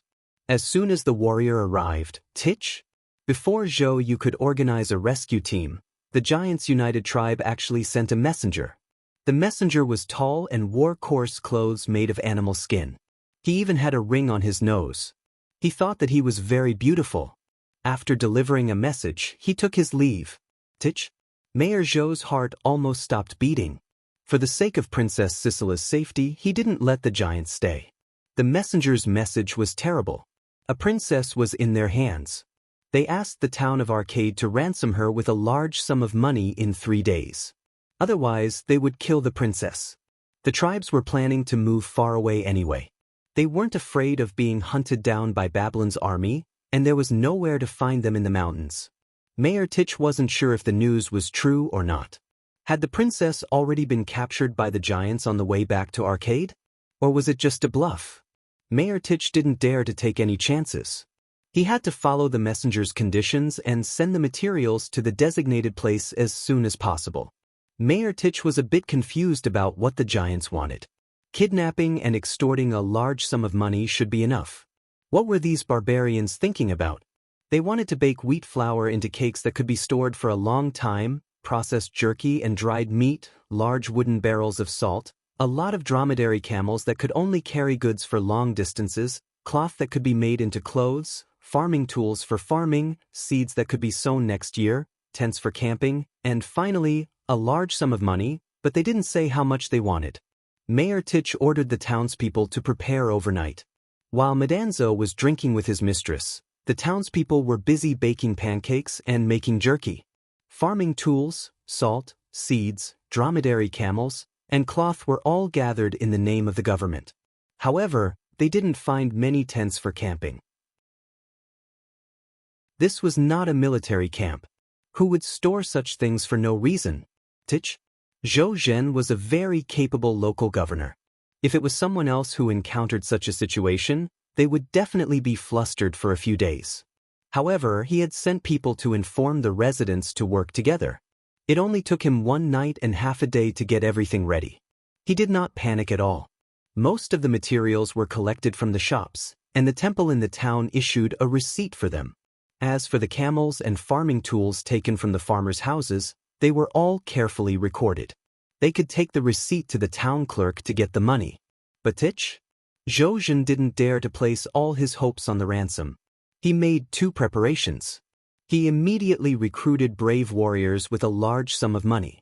Nominally, they were escorting the materials to negotiate with the giants. At the same time, they were also trying to save Princess Sisela by force in case the giants turned against them. Transporting a large number of materials to the giants in the mountains was a dangerous task. Mayor Tich decided to lead the team himself. The giant's messenger only gave him 3 days. It would take a day to get to the designated place from Arcade, and it would be too late to ask for help from the city or the king. Distant water could not put out a nearby fire. Arcade was the largest town in the area. It had more than 5,000 residents. Mayor Tich could only rely on him. Tich sent an urgent message to the city of Kish. At the same time, he gathered all the warriors and the only 2 mages in the town and put up a notice to recruit warriors to go with him. Zhou Zhen was a 5th-level warrior. There were more than 20 warriors in the town, but they were still too weak. He hoped that there would be more warriors willing to help him. Madanzo happened to see the scene. He heard the crowd talking about the princess. Princess Sisela might have been captured by the giants. Some people shook their heads and sighed. The playful princess was finally in trouble.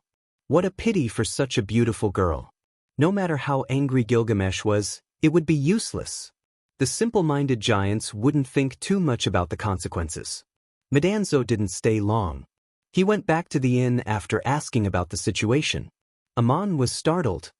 He lifted his cane and asked, "Did you find out when Mayor Tich plans to leave?" Madanzo answered, "Today, I'm recruiting warriors to join the escort team. We'll leave in the evening. We can't afford any delay. Time is tight." Amon said, "My friend is in danger. I'm going to save her." Medanzo, will you come with me? Metatro patted his chest with a joyful expression. Actually, I want to go too. Don't forget that I'm a brave warrior.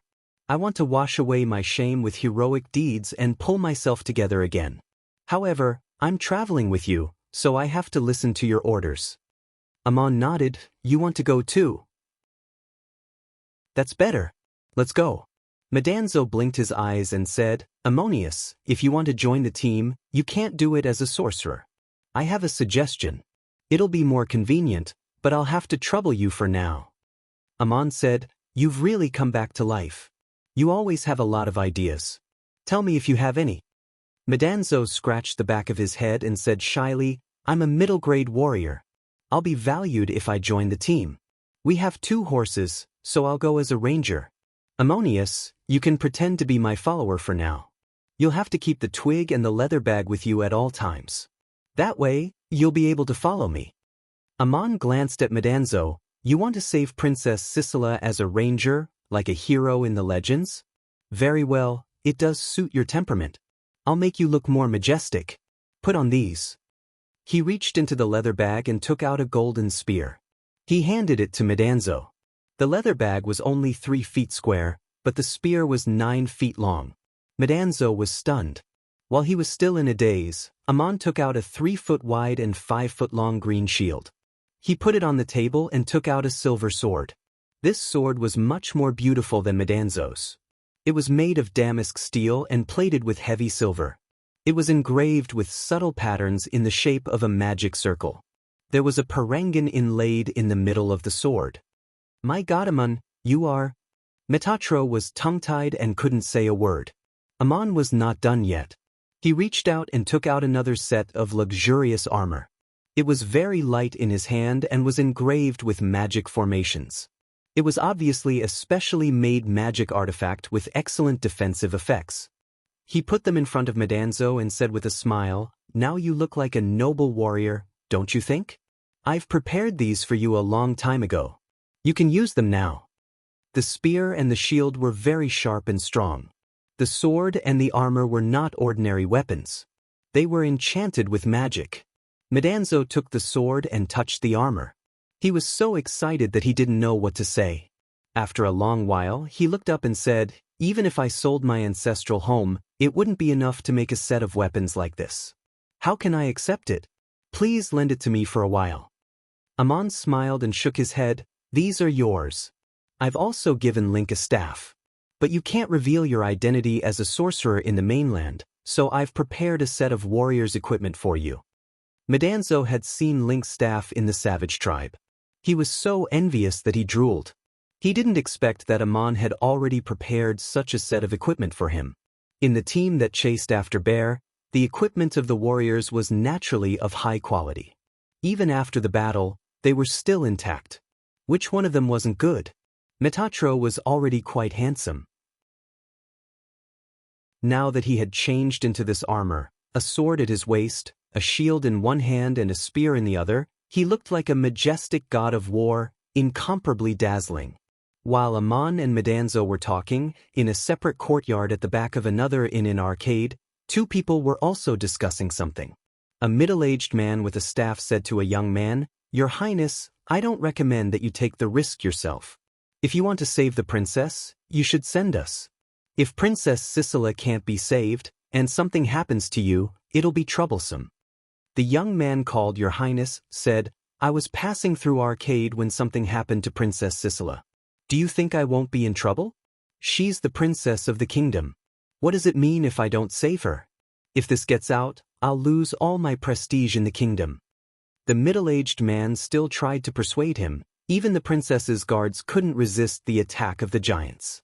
I'm afraid we're no match for them. Of course we have to save her. It won't hurt your prestige if you send us. The young man shook his head. I'm a little older than her, but she's my aunt. Not only will I save her, but I'll also go myself.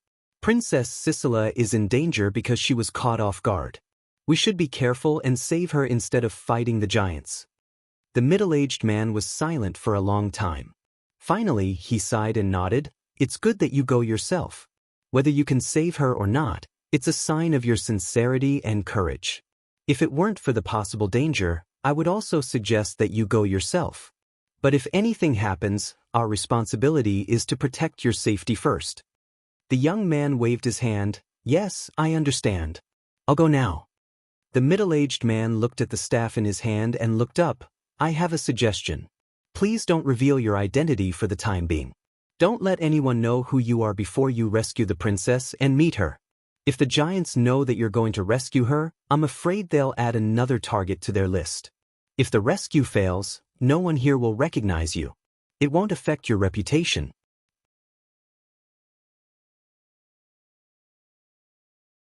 Chapter 65. We all know.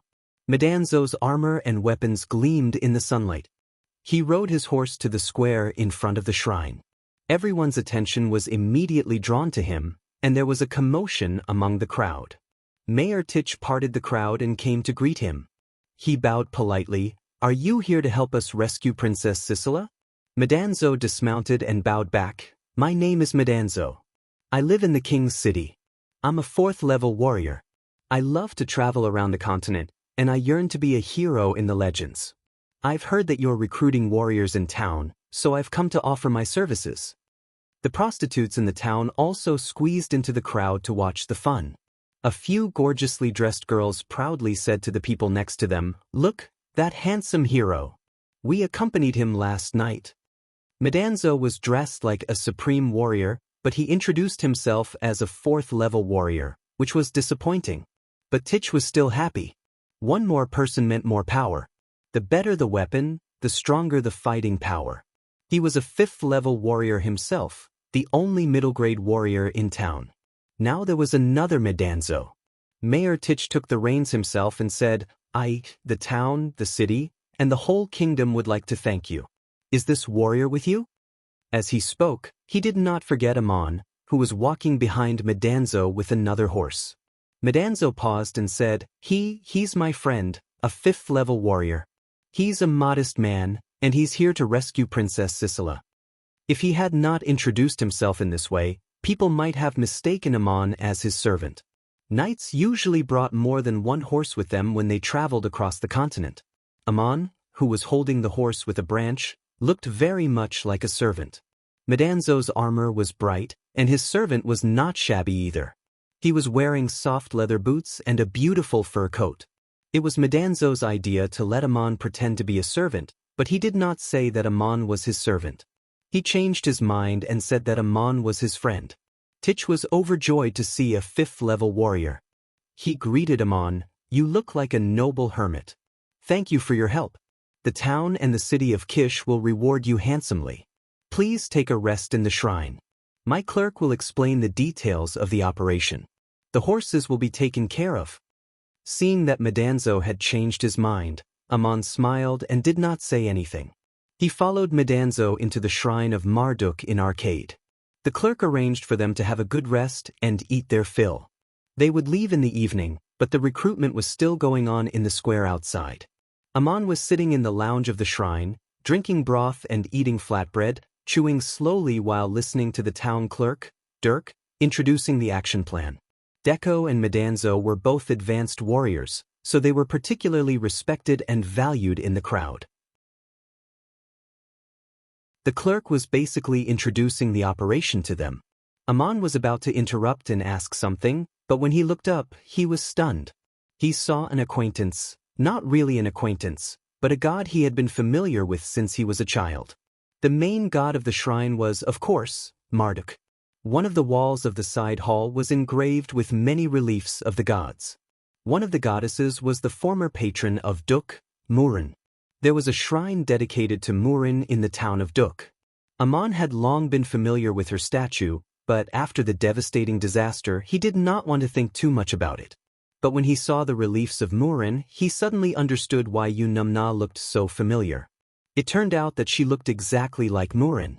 It was hard to associate a solemn and dignified statue with a lively girl, but her face and figure really looked like Murin. Amon was going to save Yunamna. He suddenly realized something. Then he wondered why Princess Sicila of Babylon looked so much like Murin. Was it a coincidence? The royal family of Babylon claimed to be the descendants of the gods in the human world, so Murin could also be the ancestor of Princess Sisela. While Aman was staring at the statue in a daze, another group of 5 people came to the square in front of the shrine. They were led by a mage with a staff, followed by a young mage and 3 armed warriors. Before they could get close, Mayor Tich had already parted the crowd and greeted them.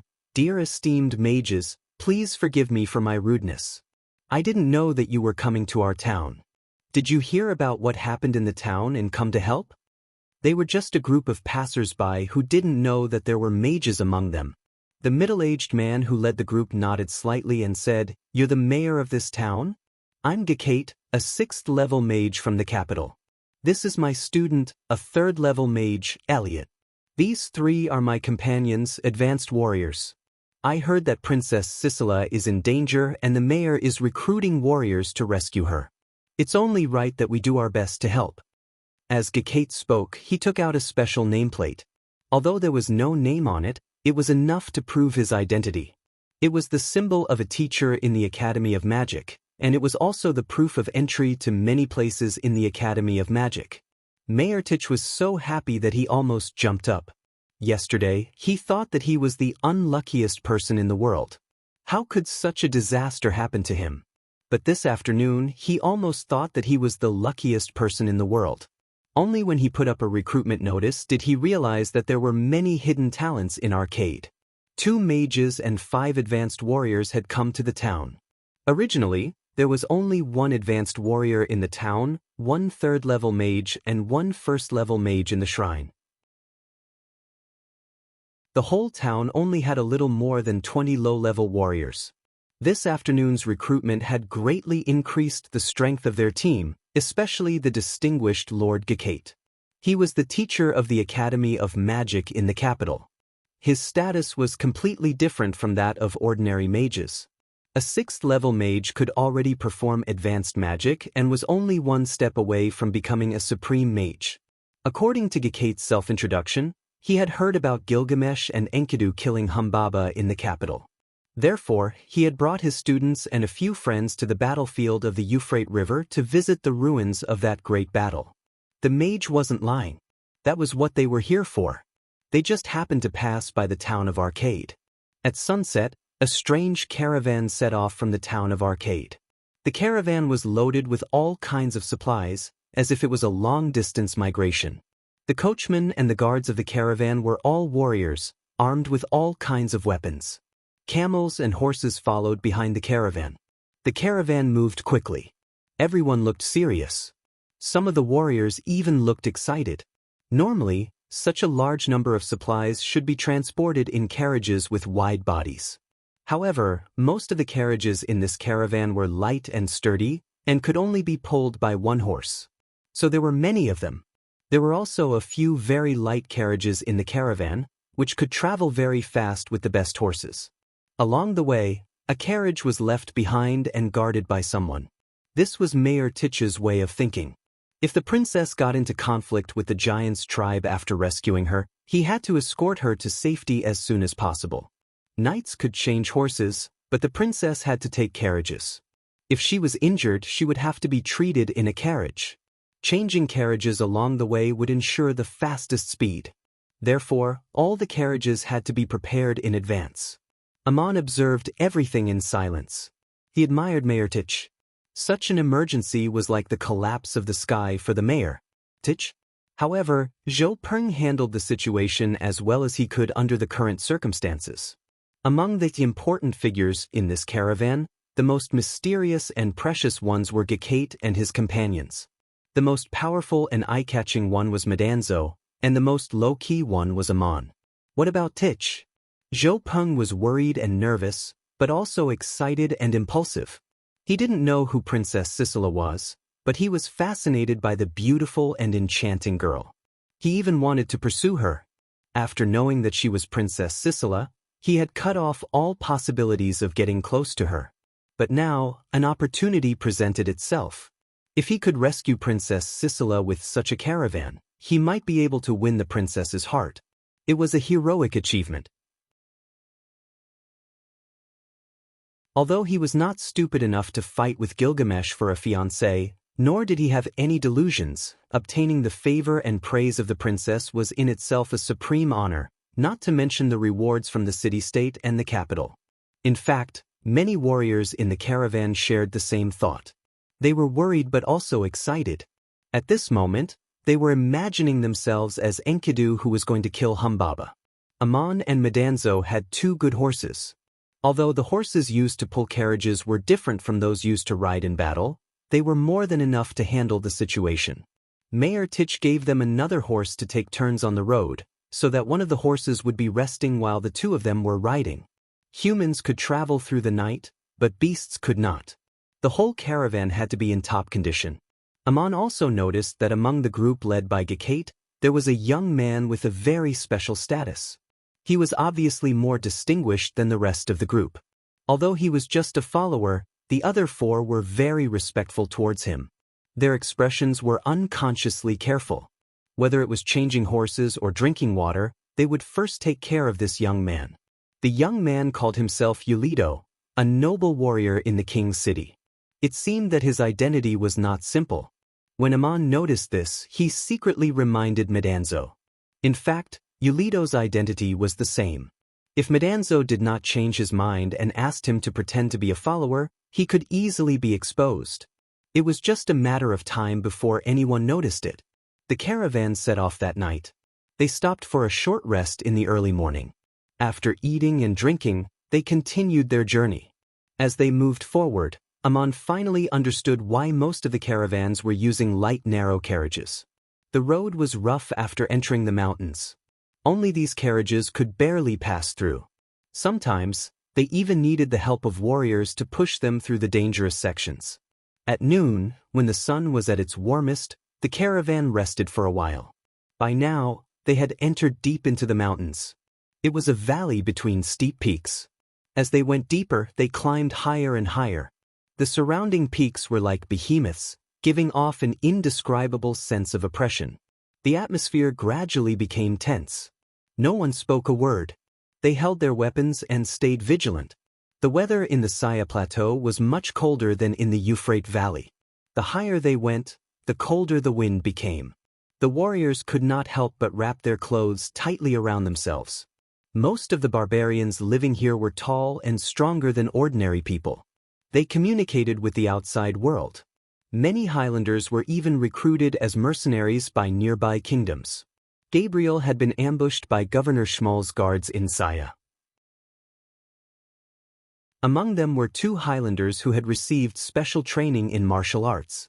Not everyone in the Highland giant tribe was a giant, just like how the dwarves in Lynx tribe weren't dwarves either. However, the especially tall and strong ones were indeed like giants. The kingdom of Assur, to the north of the plateau, even had a special battle formation for the giants. They recruited and selected such people for special training. There were not many of them, but they were absolute elites.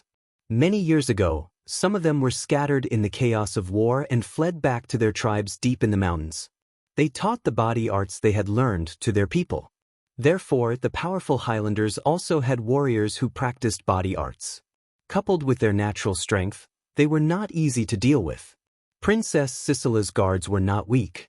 But she was only here to play, not to fight. It was impossible for her to bring a supreme mage with her. She had 2 advanced mages and a 7th-level supreme warrior, the one who had rushed out of the encirclement with injuries. The other 8 were also advanced warriors. But the soldiers of the Highlanders could use bows and swords, which were powerful and long-range. It was dangerous for the mages to be surrounded. Not all Highlanders were well-trained. Only a few of them were skilled in body arts. Most of them could use bows and arrows, but they generally did not cooperate as well as they did in battle formations. But this time, the situation was very special. It was a joint operation of several of the most powerful Highlanders in the vicinity, which was a little strange. Don't fight with them with brute force. Don't be in a position where you can be shot from several directions. Pay attention to the terrain and don't be forced into a dead end. Then, Tich explained what had happened in detail to them and made various plans to deal with the situation. However, nothing else happened along the way. They didn't even see a single Highland giant. One afternoon, The caravan climbed a steep mountain road with difficulty and arrived at an open area on the plateau. Finally, they saw the people who had come to greet them. They were a group of tall men. Almost every one of them was about the same size as Enkidu. They were holding clubs, hammers, iron forks, and other heavy weapons in their hands. They were dressed in messy clothes made of animal hide. When they saw the caravan going up the mountain, they actually let out a cacophony of cheers. They looked very happy. Tiken, Zhou and Medanzo got off their horses. Together with Amon, they guarded the mayor. Gekate, the 6th-level mage, followed behind Tiken. They maintained a very cautious formation, while the others stayed near the caravan. Tiken? Zhou shouted, "Are you the tribe that besieged the princess? I've brought everything I want. Who's the leader? Tell him to come out and talk to me." The group of people who came to greet them had a stiff accent. They shouted in a low, muffled voice, "We're all leaders. It's good that you've brought everything. Give it to us." Tiken? Zhou shook her head. "Even if it's a kidnapping, there's no need to ransom someone like this. This is your territory. I've come a long way to deliver everything. I've shown my sincerity. You have to at least let me see the princess and know that she's safe before I hand over the things." The princess? He wants to see the princess. No, he wants to negotiate. Aren't we ready to negotiate? Oh, then let's negotiate. The Highlanders whispered to each other for a long time. Zhou shouted, "A kidnapping needs to be negotiated, right? We all know. Come on, the tents are ready in front." Not only Amon, who had never seen such a scene before, but even Tiken, who had dealt with the Highlanders before, was puzzled. Could it be that they had other tricks up their sleeves? Since the Highlanders were already here, they might as well go and have a talk. The young man named Yulido wanted to go with them, but both Gekate and Tiken asked him to guard the caravan. On the way, Tiken assigned tasks to the Highlanders. The young man named Yulido was responsible for escorting the princess out of the city as soon as possible. 2 advanced warriors and a mage would accompany him, while the heavily armed Medanzo and the others would cover them from behind. The mayor must have noticed that Yulido's status was even higher than Gekate's. Not far from them, there was a large and magnificent tent in an open space outside the woods. It was made of the skin of a snow leopard, which was very expensive on the plains. It was very beautiful. Even wild beasts would not dare to approach such a tent from afar. But upon closer inspection, the tent looked very rough and messy. There were already tables and stools in the tent. They were made of logs, sturdy but heavy. A short man came to them and bowed. "Are you the mayor of Arcade? My name is Usser, and I'm the representative of the allied tribes. May I ask if you've delivered the things we asked for?" This man was eloquent, unlike the other Highlanders who were all brawn and no brains. He was not short, about the same height as Tiken, but he looked like a dwarf standing in the middle of a group of tall tribesmen. Usser had a round head, round eyes, and a round nose. When he was not smiling, he was always smiling, which made him look very funny. Chapter 66. Who kidnapped whom? Tich answered with dissatisfaction, "Of course I have. Don't you see the caravan outside? But I'm here to ransom the princess, not to deliver gifts. Now that I've got what I want, shouldn't you let the princess go? I want to see all of them." The scene was different from what Tich had imagined. These people didn't mention the princess at all. Kidnapping was not like this. Usser smiled, "Don't worry. You must be tired after such a long journey.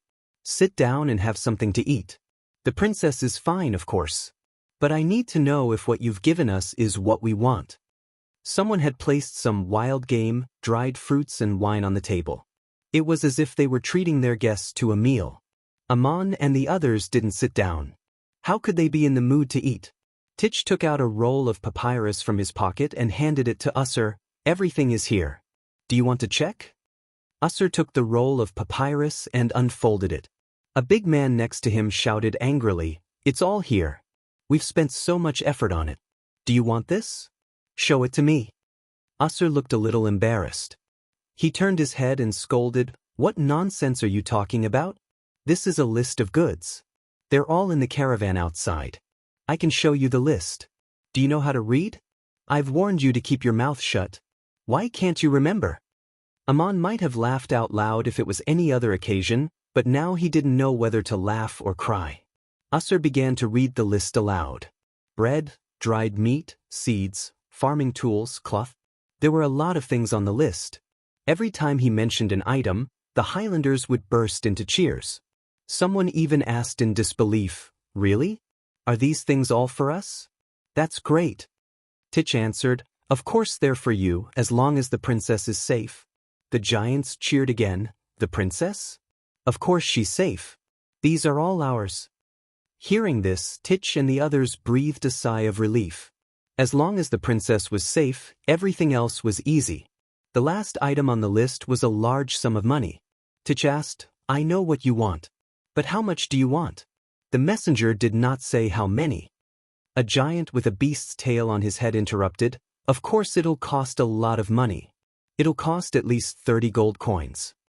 Upon hearing this, Amon almost reached out for the table. 30 gold coins was indeed a large sum of money to an ordinary person, but after kidnapping the princess of the kingdom, having her bring a large group of carriages and asking for a bunch of worthless items, they only managed to extort 30 gold coins in cash. If Princess Sisela had heard this, she would have jumped up in anger. Was she so worthless? Although the items sent by the caravan were not valuable, there was a huge amount of them, and they were worth far more than 30 gold coins. "What? You want 30 gold coins?" Mayor Titch couldn't help but shout out loud, no matter how calm he was. The giant who interrupted scratched his head. "Is it too much? Then, it should be at least 20 gold coins, right?" Usher glared at the giant who interrupted and shouted, "What do you mean by that? Is the princess of the Babylon kingdom only worth this much money?" Another giant with a ring on his nose chimed in, "That's right. You're asking for too little. How can 20 gold coins be enough? 50 gold coins at least." Titch and the others fell silent. Their expressions were indescribably strange. Usher, on the other hand, was so angry that he almost fell off his chair. He slammed the table and shouted, "You only want 50 gold coins?" The giants finally realized that 50 gold coins were not enough. Another giant with a tattoo on his forehead said in a low, muffled voice, "I told you not to talk nonsense. If I were you, I'd ask for 100 gold coins." The giants were not stupid. As soon as they saw that the situation was not right, they started to raise the price. Mayor Titch quickly waved his hand, 100 gold coins it is. I'll pay you. But that's all. I don't have that many gold coins with me, so I'll only give you 5 parangons. Indeed, he didn't have any gold coins with him. All he had were parangons. Seeing the situation, he quickly changed his mind and agreed to pay the huge sum of 100 gold coins.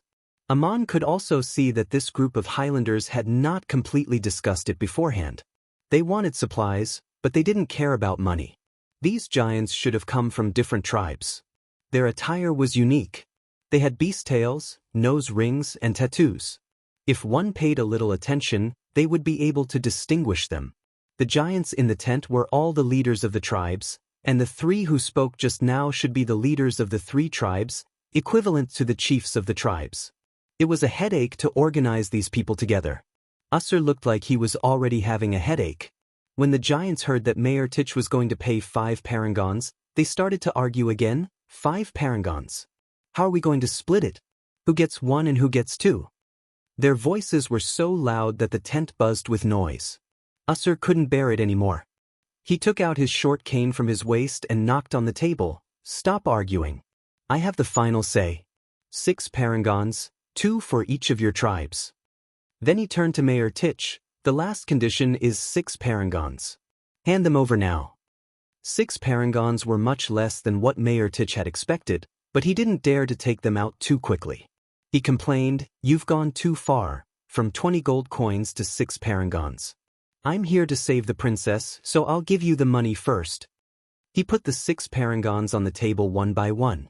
The 3 chiefs took them away immediately. They held them in their hands and looked at them carefully, grinning from ear to ear. Usher glared at them angrily, then turned to Mayor Titch and said, "You've paid the money. You should hand over the rest of the things one by one, right?" Medanzo, who had been silent all this time, couldn't stand it any longer. He shouted, "You've already paid. Where's Princess Sisela? Hand her over and we'll give you the things." Usher shook his head. "No, no. What if you take the princess away and go back on your word?" Gekate chimed in, "This is your territory. The things have been delivered to the mountain. How can you take them away so easily? We're sincere, but you can't negotiate like this. First, we need to know where the princess is and whether she's safe." One of the chiefs put away the parangons. "Of course the princess is safe. She's fine now, but we need her permission to bring her here." Hearing this, Titch and the others were shocked. Usher knocked on the table again. "I told you to shut up. Shut up or I'll leave you be." Seeing that Usher was really angry, the three chiefs quickly nodded. "All right, we'll stop talking. We'll listen to you. You said that you can get me everything I want with a message. Someone has delivered the things to the mountain. From now on we'll listen to you." Then he turned to the other chiefs. "All of you, shut up and listen to Lord Usher." The tent finally quieted down. Usher said to Titch, "I've only seen this list. I haven't counted the things on it yet. We need to know if everything has been delivered. As for the princess, we'll definitely let her go after we get everything." For some reason, Mayor Titch didn't want to argue with Usher any longer. He didn't insist on seeing the princess first. He thought for a moment and said, "You can count the things first. I have 3 tribes here. Divide the things into 3 portions and send someone to transport them away. When you really need to transport the things, hand over the princess and her entourage. That should be fine, right? Send someone to count the things first. We'll go back to the caravan and wait."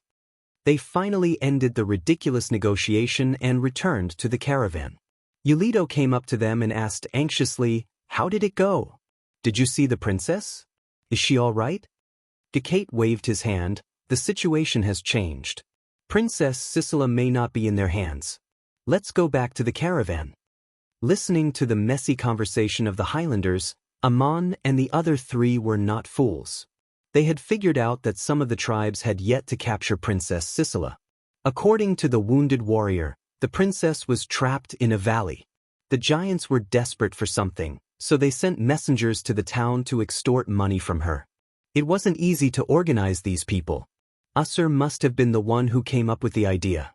They went back to the caravan and hid behind a carriage. Yulito asked Mayor Titch, "If that's the case, why did you agree to let them count the things?" Mayor Titch smiled bitterly. "It's just our guess that they didn't capture the princess. Even so, the princess must still be trapped. You didn't see how those Highlanders negotiated today. They probably don't even know how to count their fingers. How long would it take for them to count and divide the goods?" Amon chimed in, "It's getting dark. They'll have to wait until tomorrow morning if they want to count the things. We can use these things to distract them. We can sneak out at night and find out where the princess is. Is she safe?" Medanzo nodded in agreement. "Yes, we should do that. We know where the princess is. We can sneak into the high ground under the cover of darkness. The warriors of the giants may be fierce, but they can still bypass the guards in the dark. If they really let Princess Sisela go, everything will be fine. If they go back on their word, we'll be able to save her." Yulito pondered and said, "Kidnapping a princess of a kingdom must be severely punished. If you don't bear the consequences, you can get a large ransom. You can only encourage and condone this kind of behavior. You must send the army of the city to destroy them. But that's for later. The princess's safety is the most important now. It's best if we don't start a conflict." Mayor Titch opened a scroll. It was a topographical atlas of Arcade. The location where the princess was surrounded was marked on it. It was an open valley, backed by a precipitous peak, surrounded by mountains on both sides. The entrance to the valley was very narrow, and the terrain was easy to defend and difficult to attack. However, if one was blocked inside, it would be very difficult to break through. Even if they could use flying devices, such as advanced air scrolls, they would have to be wary of the giants' long-range crossbows. They couldn't let the princess take the risk. Mayor Titch's plan was to sneak through the mountains under the cover of darkness and sneak up to the peaks on both sides of the valley. If the princess was safe, they wouldn't act rashly. If the giants didn't let the princess go after the appointed time, They would attack from both sides and help the princess escape. Titch had also arranged the route of retreat after rescuing the princess, but there were some disagreements when it came to assigning tasks. Mayor Titch wanted to go, but Gekate and Amon insisted that he stay. He was the leader of the group, and he had to supervise the inventory and negotiate with them if anything happened. If he left, Usher would be suspicious, so they decided to let Amon and the others go. Yulido insisted on going himself, so Gekate had to agree. Gekate insisted that the 5 of them should act alone. He said that they needed to be familiar with each other and cooperate well to sneak through the forest at night. It would be inconvenient to bring other people with them. This was more or less an excuse. Gekate didn't want to expose Yulido's identity. If anything happened, he would have to protect the princess first. The 5 of them were well trained, and they cooperated well with each other. Gekate obviously didn't care about ordinary middle-grade warriors, and he didn't want to bring along 2 burdens, Amon and Medanzo. The result of the discussion was that they would split into 2 groups. Gekate's group of 5, Amon and Medanzo, would sneak up the mountain from the left and right. If they found the princess safe after daybreak, they would sneak into the forest. Titch's appointed time was tomorrow noon. By then, they would have finished counting the loot and the giants would release the princess. If they didn't release the princess, they would have to rescue the princess and cover her escape. With a skilled mage leading the way, it was a great advantage to travel in the mountains at night. Detection magic could detect the ambush of the Highlanders in advance, and they could sneak around them. No matter how many giants surrounded the princess, they couldn't guard every place. The mountains were so vast that they could sneak into the forest. But after a night of trekking, Gekate was able to detect all the enemies from a long distance with his magic. This was not something an ordinary mage could do. Gekate was probably the only one in the team who could do this. Mayor Titch wanted to send a mage to accompany Amon and Medanzo, but Amon smiled and refused. "I'm a hunter in the mountains. I'm used to chasing beasts and detecting all kinds of dangers in the mountains. That's why I dared to go into the mountains at night. I'm confident that I can sneak into the forest. Ordinary mages wouldn't be able to do this. One mistake and they might fall off the cliff. Only strong warriors have the strength and skill to do this. I'll go with Medanzo." Amon's words made sense. Mayor Titch didn't insist.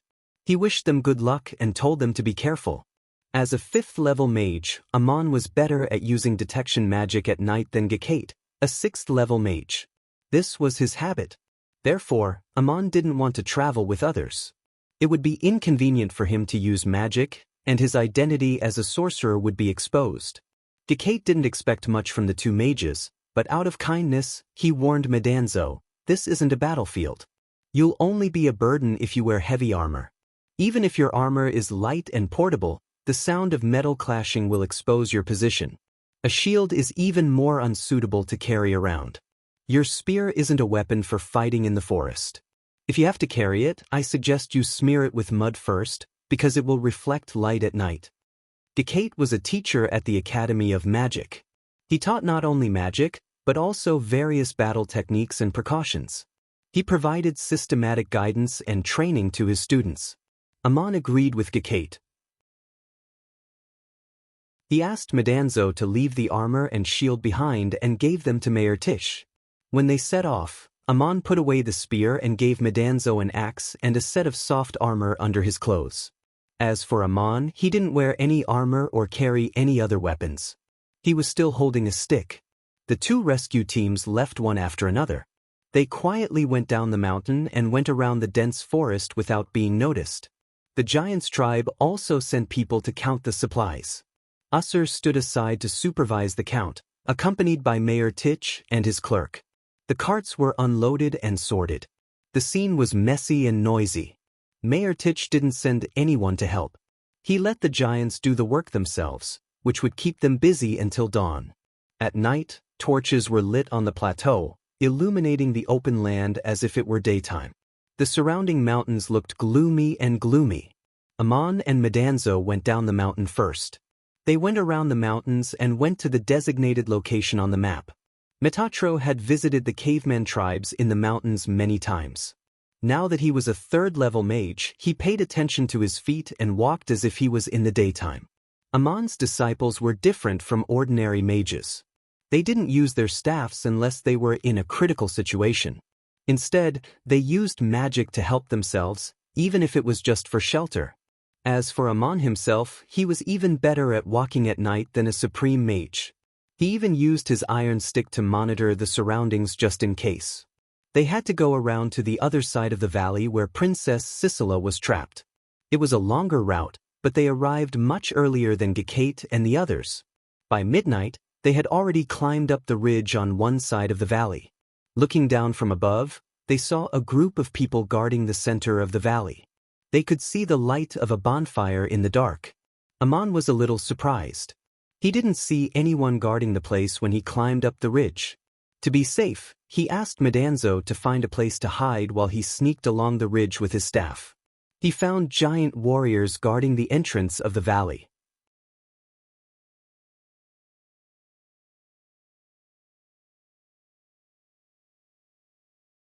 Chapter 67. Judging from the situation, the Highland Giants had trapped the princess in this valley. They were guarding the mountain ridges on both sides of the valley's entrance. The entrance to the valley should be heavily guarded. The guards on both sides of the mountain ridges were not very tight. Amon and Medanzo easily found their way up and began to analyze the situation in a low voice. Amon was puzzled. I found 7 or 8 giant archers on the mountain ridges near the valley entrance. But they were all asleep. How could they trap the princess? Metatro frowned and said, "That's not surprising. Everyone needs to rest. There must be people taking turns to keep watch at the entrance of the valley. Once they see Princess Sisela trying to break out, they'll send a signal or blow a horn. The guards will naturally wake up." Amon nodded. Yes, that should be the case. It's not surprising that we could find our way here. After all, it's surrounded by dense forests and cliffs. But the princess and the others are in the middle of the valley. They will be discovered as soon as they make a move. Metatro looked at the faint light of the bonfire in the valley and said, "Now that we are familiar with the terrain and the distribution of the guards, we can sneak in and inform them to let Princess Sisela leave the way we came from when the clouds cover the moon and the stars." Amon frowned. That may not be safe. Even if we sneak in the dark, we may still be discovered by detection magic. The foot of the mountain is an open field. How do you know that there are no mages among the guards of the giants? I think that Usser is a mage. Medanzo also frowned. Mage? He's probably a sorcerer too, isn't he? Can the sorcerers in the giants' tribe compare to you? Your magic should be able to hide your presence. I was just thinking of knocking out all the giant guards on this side of the mountain and sneaking over to bring the princess here. That would be a great achievement. Amon retorted, "Is there a way out from where we came from?" Medanzo sighed and said, "That's right, there's no path at all. It's just a huge forest, mountain walls, and cliffs. Even the noble princess can't traverse it. I was wondering if I could carry the princess out, but it was too risky. If those savages chased after us from behind, we wouldn't be able to escape quickly." Amon asked, "It might be possible to carry one person on your back, but can you still protect the princess in case of an accident? Can you take all of the princess guards from here? If not, why would they let someone carry the princess? If that would work, the guard who broke through the siege would have carried the princess out of the mountain long ago." Medanzo smiled embarrassedly. "I was just thinking about it. I'm eager to make a contribution." Amon pointed to the center of the valley and said, "Our advantage is that we know the distribution of the giant guards on this side of the ridge. I hope Gekate and the others can also find out the situation there. It will be much easier for us if we have to make a move. Don't forget our plan. We'll lay low until noon tomorrow. If we don't act according to plan, the others will not be able to react in time." Medanzo nodded. "You're right. My Ammonius will listen to you. But can we find a way to send a signal to Princess Sisela and the others? Let them know that reinforcements are coming. Then they'll know what's going on." Amon thought for a moment and said, "That's possible. Princess Sisela and the others should be able to receive my signal." As he said this, he raised his iron staff and pointed it at the center of the valley. He concentrated all his magic power in one direction, so that even Madanzo could not sense it. Although Amon was only a 5th-level sorcerer and couldn't practice supreme magic yet, he had mastered the magic he was good at. He was at the peak of his skill, not to mention that he had the magical staff to help him. Although he didn't know what level Inanna was, he knew that she was proficient in message magic and was quite good at it. When she left with Gilgamesh, she had already disappeared into the distance, but her voice could still reach his ears. Even Amon did not have this ability. The bonfire in the center of the valley was very far away. Amon activated his detection magic to the maximum to get a general idea of the situation. The guards around Princess Sisela had set up a temporary camp. They built a wall of rocks and tree trunks that was as tall as 2 people. It could withstand crossbow attacks from all directions. There was a bonfire inside the walls, and there were warriors standing guard. A tent had been set up on one side. As for the situation inside the tent, Amon could not clearly detect it. It was too far away, and there seemed to be a magic barrier blocking prying eyes. In the tent behind the wall, a man and a woman were talking. Parangons were placed in the corner of the tent to form a magic circle.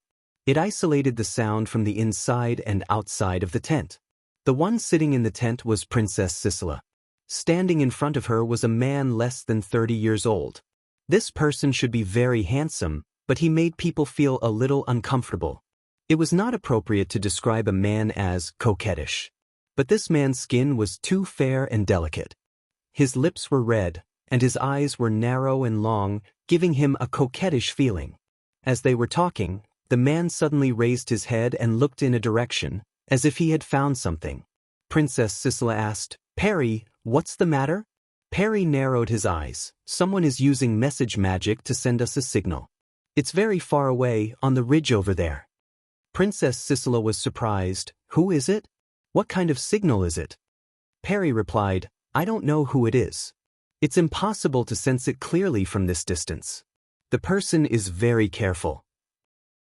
He can restrain his magic power and direct it in this direction without disturbing the surroundings. The power is not hostile. It's just to inform us that he's coming." Princess Sisela frowned. "Is it a rescue mission?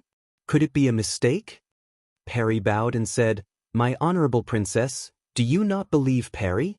Princess Sisela smiled again, her expression indescribably charming. "My dear mage, how can I not trust you? You've successfully become a 7th-level supreme mage not long ago. Only I know about it. Why don't you announce it?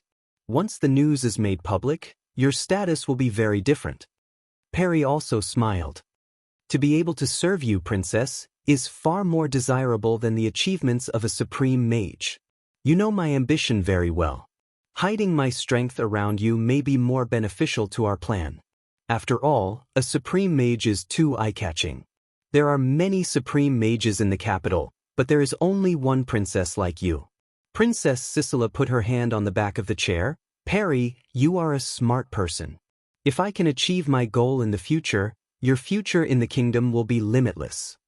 What was that just now? Did a mage sneak in to rescue us? Who do you think it was? Perry's eyes narrowed even more. In the Babylon Academy, the one who is most likely to become a 7th-level supreme mage is Gakate. He is Prince Benut's mentor and they are close friends. This time, he followed Prince Benut through the town of Arcade. He should be the one who sent the signal. Princess Sisela nodded with satisfaction. "You're really smart. You sent Claus to break out of the encirclement and deliver the message." Prince Benut came with Gakate, bypassing the guards of the giant warriors and sneaking into this place. "You see, when will they lose control of themselves? When the time comes, we will send our guards into the battlefield and lure them into attacking us. Will we be able to completely subdue them?" Perry stroked the back of his hand. "Prince Benut is really a passionate man. He cares about his young and beautiful aunt. Rest assured, Your Highness, I know the 5 of them very well. If we really have to fight, I'm sure we can subdue them. Moreover, those simple-minded Highlanders will cause them trouble. There will soon be rumors in the capital that Prince Benut took advantage of the princess's trip to bribe a tribe of Highland giants to assassinate you, and that Prince Benut was among them. Your Highness, you must be magnanimous and explain for him so that everyone will be grateful and respectful to you." Princess Sisela said with a faint smile, I will forgive his crimes, even if they are not crimes he has committed. Although Binat is the youngest of the princes, he is the most threatening one. He is smarter than his brothers and more popular. After this, I think his praiseworthy reputation will be called into question. Gekate has already sent the signal. We don't need to respond. Let's just wait for the Highlanders to attack them. Perry's smile was a little mysterious. Those brutish giants are simple-minded, but they keep their word.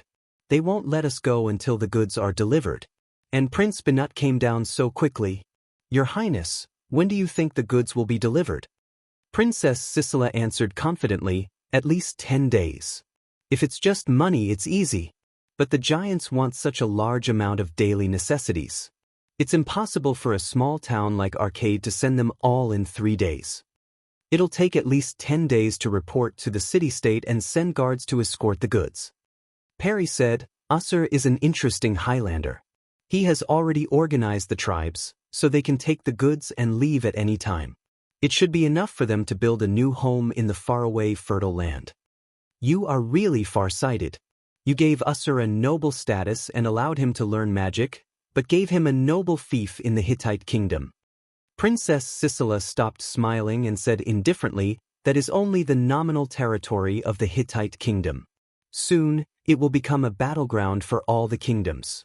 The Highlanders who are good at fighting have arrived in advance and built their homes under my guidance.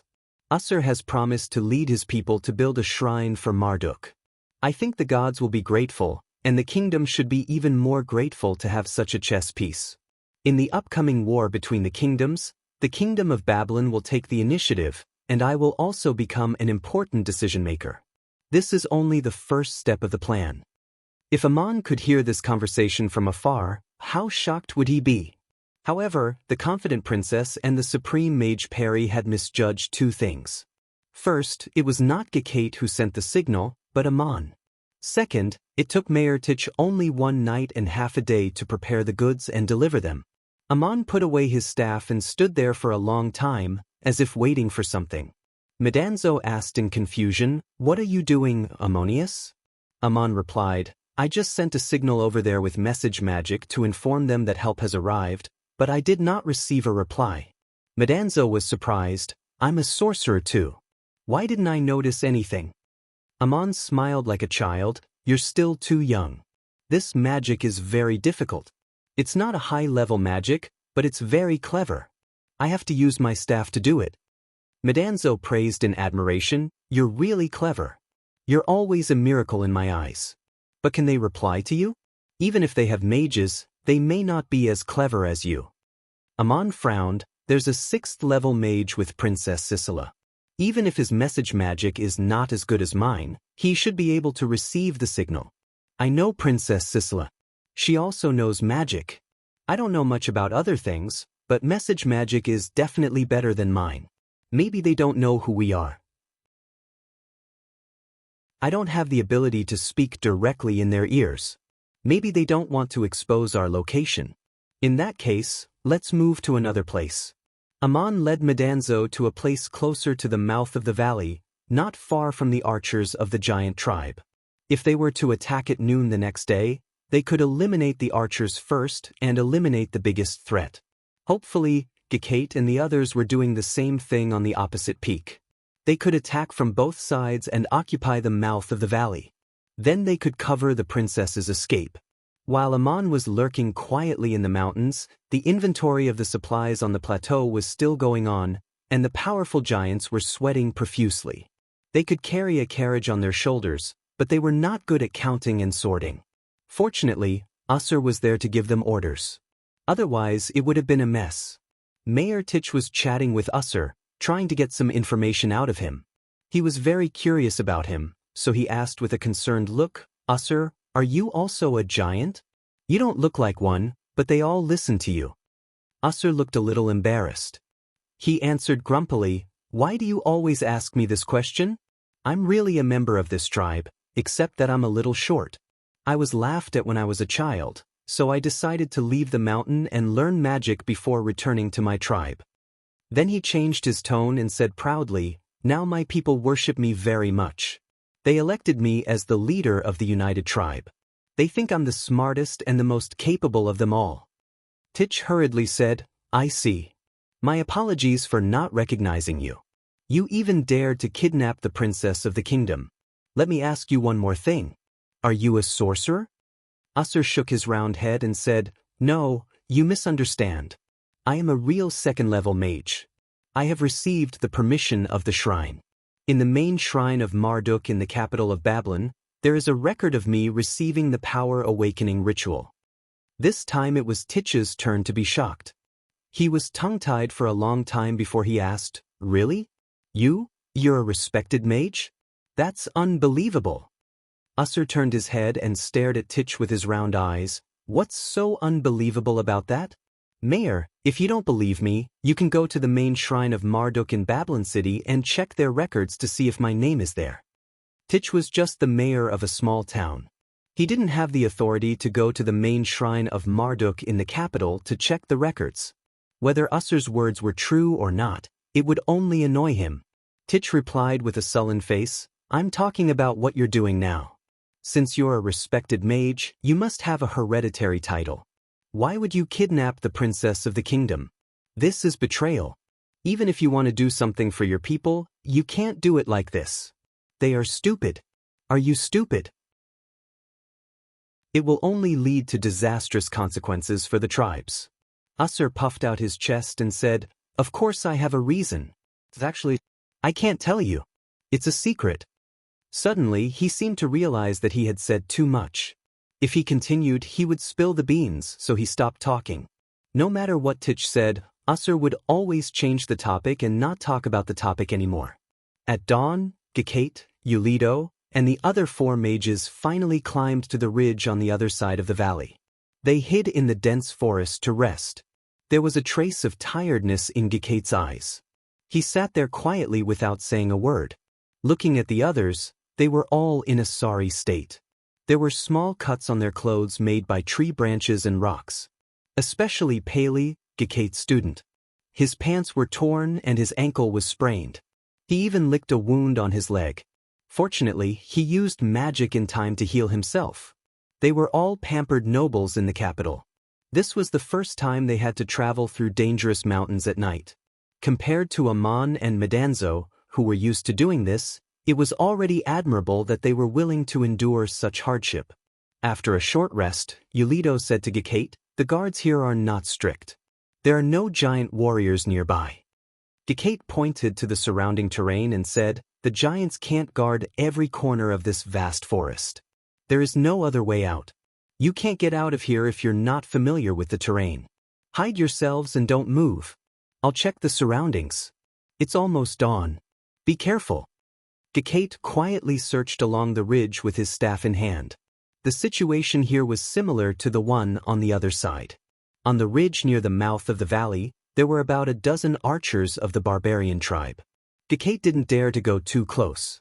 He quietly retreated and discussed with Eulido for a long time. Their conclusion was similar to that of Amon and Medanzo. Chapter 68. Who saved him? The sun shone over the ridge into the valley. As the sun rose higher and higher, the atmosphere became more and more tense. The people on both sides were ready to attack. They would eliminate the archers on both sides of the ridge as soon as possible, and then rush to the mouth of the valley to launch a pincer attack. However, there were still more than 2 hours before noon. Suddenly, a group of people came into the valley. A group of giants with sticks in their hands surrounded Mayor Titch, who was dressed in silver armor. There were also a dozen warriors and a mage accompanying him. Usher walked beside Titch with his staff in hand. He did not mind being surrounded by Titch's warriors. They came to a place far away from the camp. Mayor Titch shouted, Dear Princess Sisela, I am Titch Zhou, the mayor of Arcade. I have delivered the materials that the giants want. They have agreed to let you go. I have come with my warriors to escort you. Usher also shouted, Your Highness, the town of Arcade has prepared the materials we want. They have been delivered. We are people who keep our promises. We should let you go now. Please set off. Judging from his tone, It seemed that he still needed the princess's permission to let Princess Sicila go. But on second thought, it made sense. The giants only wanted to extort the materials. They would not dare to hurt a princess, for that would be disastrous. Not to mention anything else, Gilgamesh's warrior, Enkidu, was someone that no one could afford to offend. Now, he could only hope that she could leave safely. Ammon, Gekate, and the others on the ridge, as well as the princess in the camp, all heard the news, but they had different reactions. Ammon finally breathed a sigh of relief. He said to Madanzo, "We don't have to fight anymore. It's better this way." Madanzo asked worriedly, "How can you be sure that the giants are not playing tricks?" Ammon shook his head. They should let her go since they have the materials. Unless their target is not the materials but the princess herself, which is completely unnecessary. Look at Usher. He's standing next to Titch, surrounded by the warriors of Arcade. Also, the archers on the mountain ridge have already withdrawn and given up on the siege. This is all done in secret.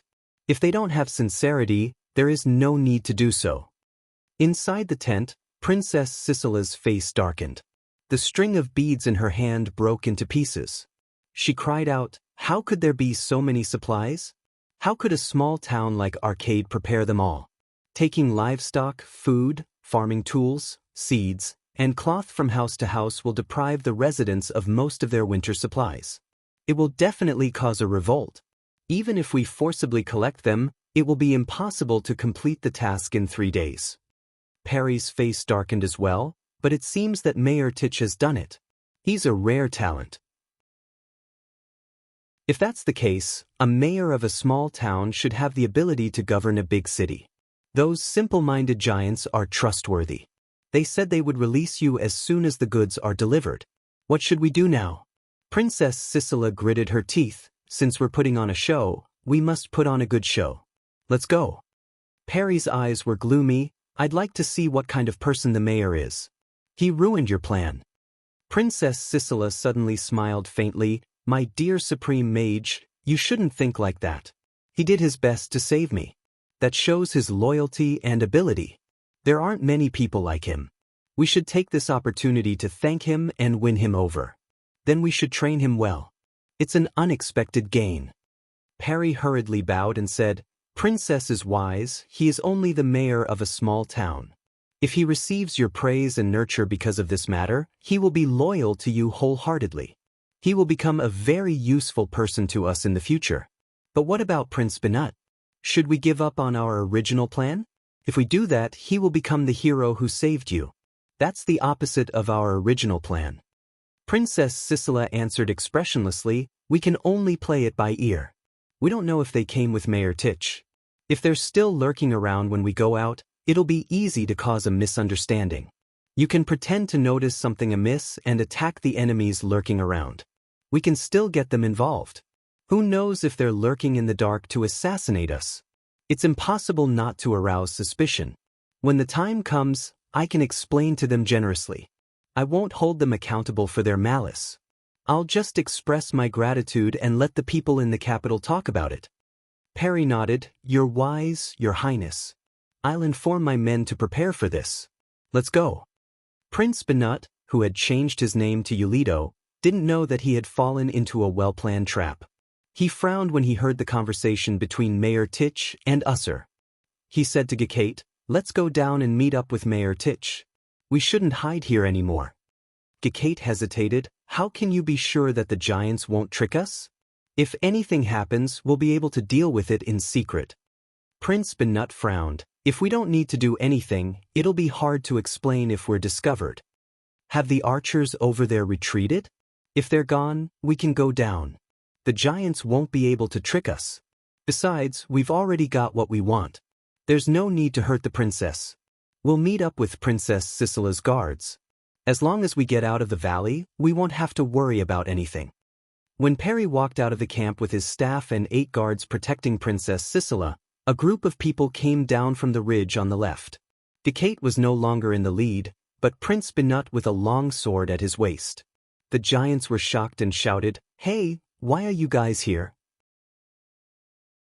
I didn't see you just now.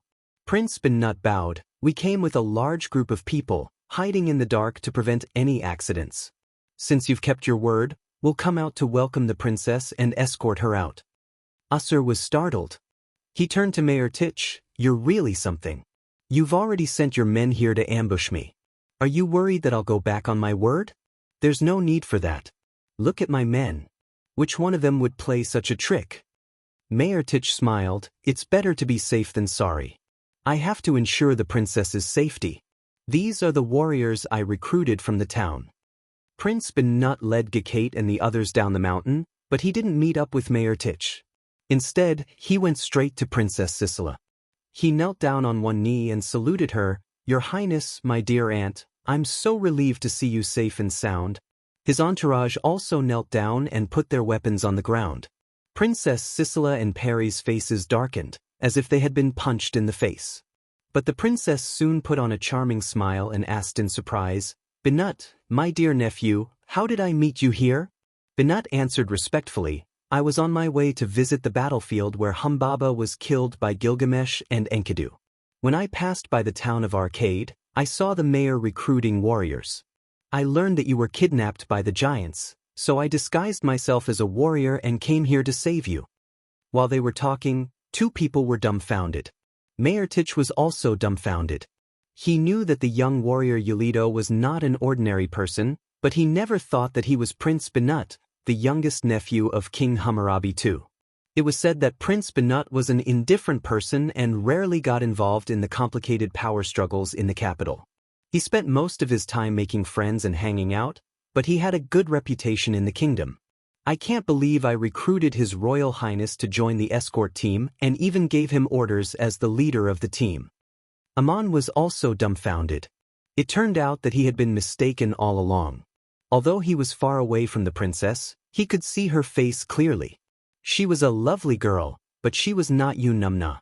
The reason why Amon was willing to get involved in this mess was not because he wanted to be a hero or be rewarded by the kingdom, but because he wanted to help Yunamna.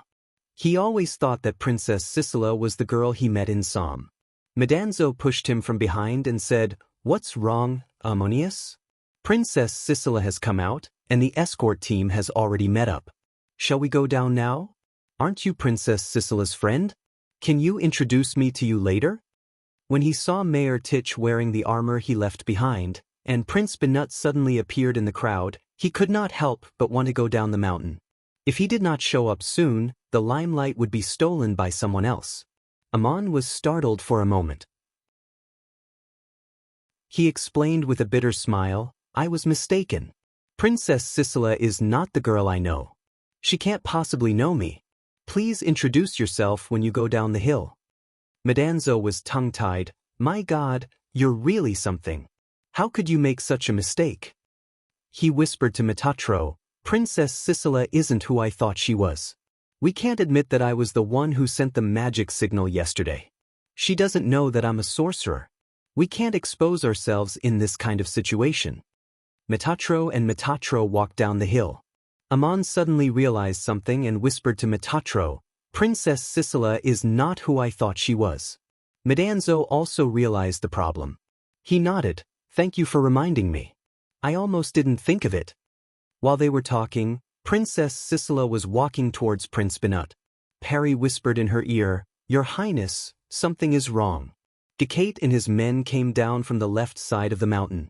The message we received last night came from the right side of the mountain. There must be another mage lying in ambush here. Princess Sisela's eyes flashed, but she did not say anything. When Amon and Madanzo reached the valley, Mayor Titch had already led the warriors to kneel down and salute the princess. Princess Sisela helped the warriors up one by one, thanking and praising them. Supported by the princess's slender arms and listening to her gentle words of comfort, the warriors felt as if their bodies were as light as a feather. The exhaustion of the past 2 days and 2 nights seemed to have been swept away. Princess Sisela saw Madanzo and Amon as they approached. She walked out of the crowd and greeted them. Are there 2 more warriors here? Thank you for your bravery and heroic actions. I will always be grateful. Madanzo and Amon also knelt down. Before their knees touched the ground, Princess Sisela reached out and held Madanzo's arm. Please rise, warrior. You are the hero of the kingdom. You are my savior. Sisela will be grateful and repay your kindness. The warrior behind me, please rise as well. Her face was less than 2 feet away from Madanzo's as she spoke. Her fragrant breath touched Madanzo's face. Her voice was like the most beautiful music in the world. Her face was like the most beautiful face in the world.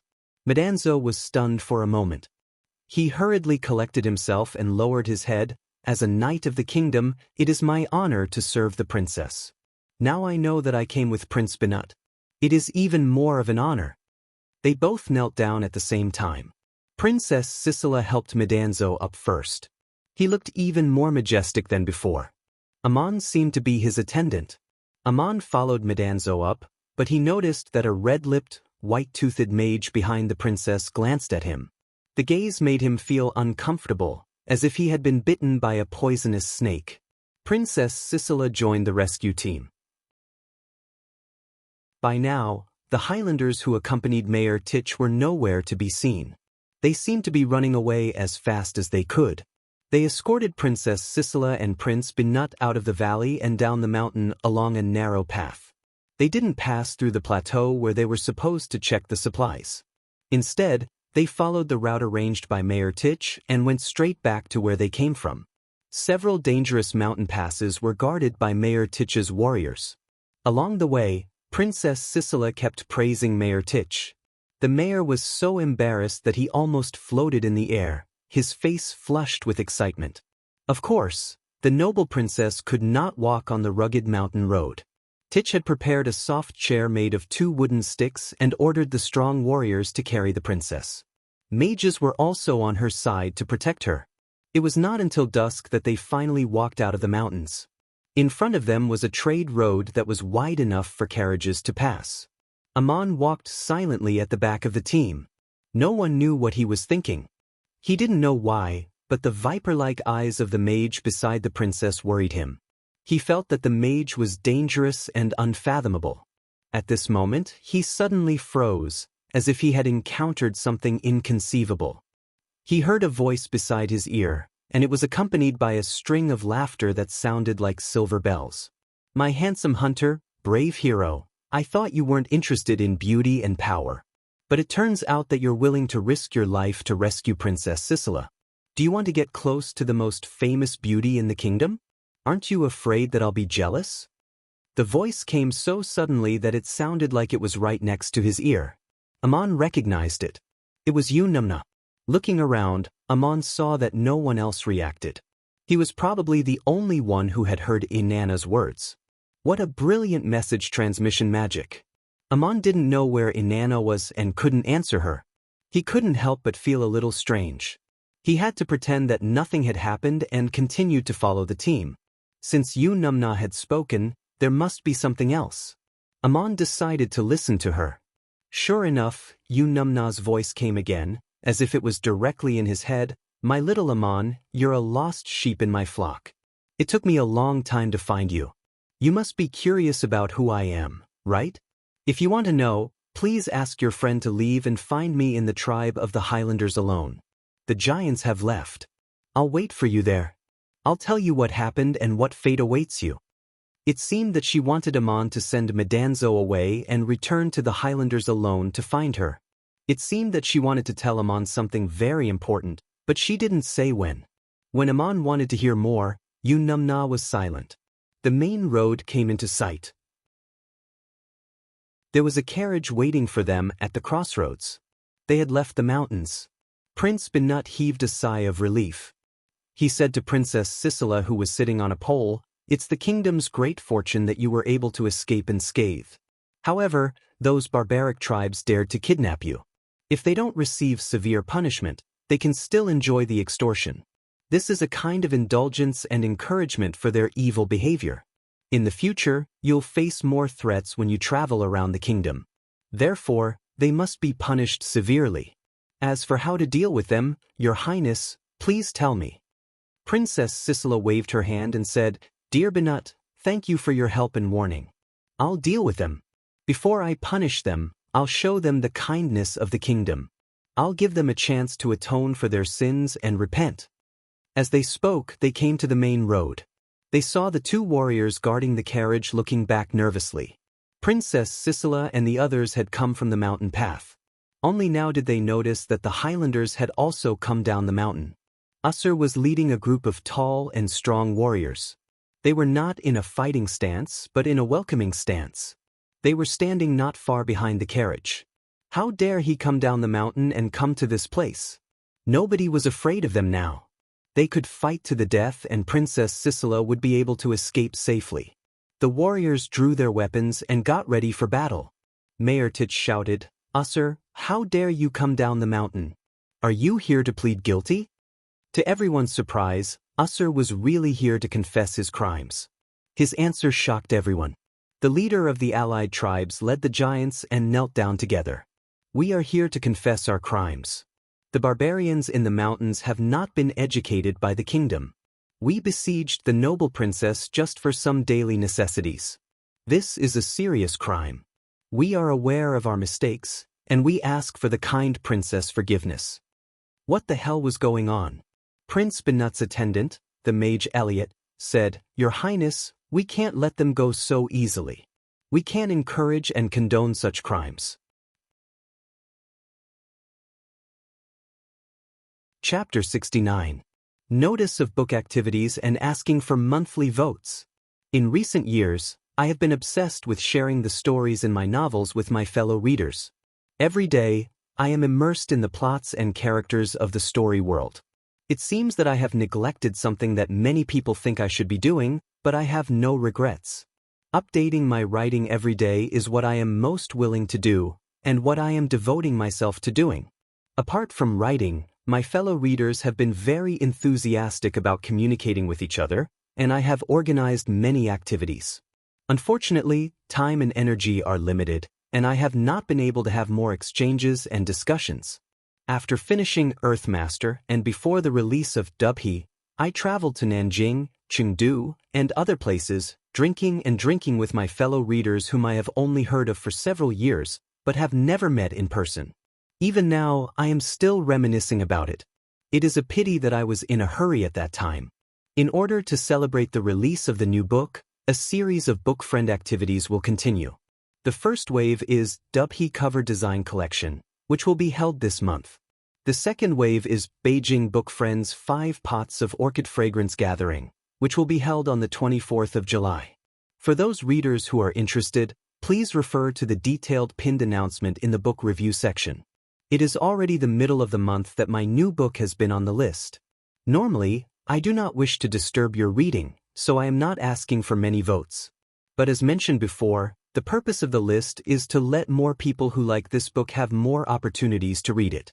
I would like to use this single chapter to sincerely ask for monthly votes from all my fellow readers.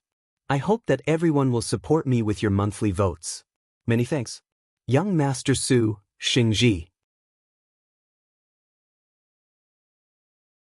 Chapter 70. The tone of a deity. Princess Sisela made a gesture, and the warrior put down the pole. She walked down and said to Usher and the others, "I can forgive you if it's just for myself. But you must be punished severely for what you've done. I'd like to give you a chance to turn over a new leaf. It's also a punishment. If you're willing to accept it, I won't send an army to annihilate you." Usher knelt down and answered, "We sincerely repent. We're willing to accept your punishment and teachings, Your Highness." Princess Sisela stood there, her frail figure exuding an indescribable majesty. She said slowly, "In order to uphold the law of the kingdom, you will be banished from the city of Kish. You will have to leave your villages and burn down your houses and everything in your tribe. You will never commit the same crime again." This was a harsh condition, but it could not be refused. Even if the giants refused to do it themselves, the army of the city would do it. Usher answered without hesitation, "All the tribes here will burn down their villages in the mountains and move to a faraway place." The princess nodded with satisfaction. She pressed one hand on her chest and pointed to the clouds with the other. "In the name of Marduk, you and your people will follow the teachings of the kingdom of Babylon. You will offer sacrifices to the god and pledge loyalty to the kingdom. No matter where you move to, you will build a temple of Marduk at the place where you stay. You will receive guidance from the god." Hearing this, everyone next to them was stunned. Building a shrine as a sacrifice to the great Marduk was something no one could refute. However, there was a practical problem in the secular world. No matter which kingdom a temple was built in, it had to be approved by the government and appointed a priest. The priest of the temple was also one of the local governors and had the status of a noble of the kingdom. Prince Banut was about to interrupt, but Mayor Tich whispered something in his ear. The prince nodded and said nothing more. Usur had told Tich that he was a second-level mage and that there was a record in the main Marduk shrine in Babylon City. It seemed that it was true. If that was the case, it was in line with the conditions the princess had mentioned. However, the appointment of a priest of the kingdom was a bit unreasonable. How could he get such a reward for kidnapping a princess? Princess Sisela seemed to be aware of Prince Banut's doubts. She continued, "To build an official shrine and appoint priests, you need the kingdom's approval. This is a reward for you. But do not misunderstand, I have a difficult and dangerous mission for you. If you can complete it, not only will you atone for your sins, but you will also be rewarded by the kingdom." Usur raised his head and said, "May I ask what mission your highness wants us to complete?" "Since my clansmen and I have confessed, we will sincerely accept our punishment and serve you and the kingdom." Princess Sisela walked up to Usur and pushed aside the warriors who tried to block her way. Her bravery was admirable. She took out a scroll wrapped in velvet from her bosom and handed it to Usur. "The dangerous mission is your punishment. Everything is written in this scroll. You will be forgiven and rewarded after you complete the mission. Ticket? Bring your people and burn down the villages before sunrise tomorrow. Leave no one behind." Usur respectfully raised his hands above his head to receive the scroll. He then stood up and lowered his head. "Sir." He led the giants away, leaving the crowd dumbfounded. Everyone knew that as soon as the princess returned to the city, the army would come to annihilate the giants. But running away on their own was completely different from accepting the princess's punishment. The princess had ordered them to burn down the villages and move before sunrise tomorrow, but the army would not arrive so soon. This was the majesty of Princess Sisela.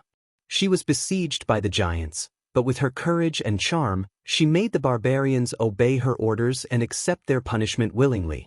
This was an achievement worthy of admiration and worship. It was unknown who was the first to start cheering, but soon after, the cheers became one. Everyone was praising the princess. Perry was very satisfied. This was supposed to be a play. Although it did not go according to plan, the last scene was a success. No one knew what mission Princess Sisela had given to the giants, but it was not appropriate to ask. The crowd escorted the princess back to the town of Arcade. Princess Sisela and Prince Banut had come to the small town at the same time, and the warriors of the town had become the heroes of the kingdom. This was a glory that had never been seen in Arcade for 100 years. This day was destined to be a grand festival. People celebrated spontaneously. Excited cheers and songs could be heard in every corner of the town. More than half of the daily necessities in the town had been collected overnight. If they were not replenished as soon as possible, it would affect the residents' ability to survive the winter. As for the farm tools and livestock, they had to be compensated before spring. Otherwise, it would affect the next year's farming. Princess Sisela generously expressed that she would take care of everything. She immediately sent an envoy to the city of Kish with a list of necessities and returned them to the residents of Arcade. Although the necessities of the giants were numerous, they were not expensive. They were only worth a few dozen parangons. If they were in a big city, they would be able to purchase them in no time. In addition, Princess Sisela provided the list of all the warriors who had participated in the rescue to the city of Kish. Mayor Tich was promoted to 2 ranks.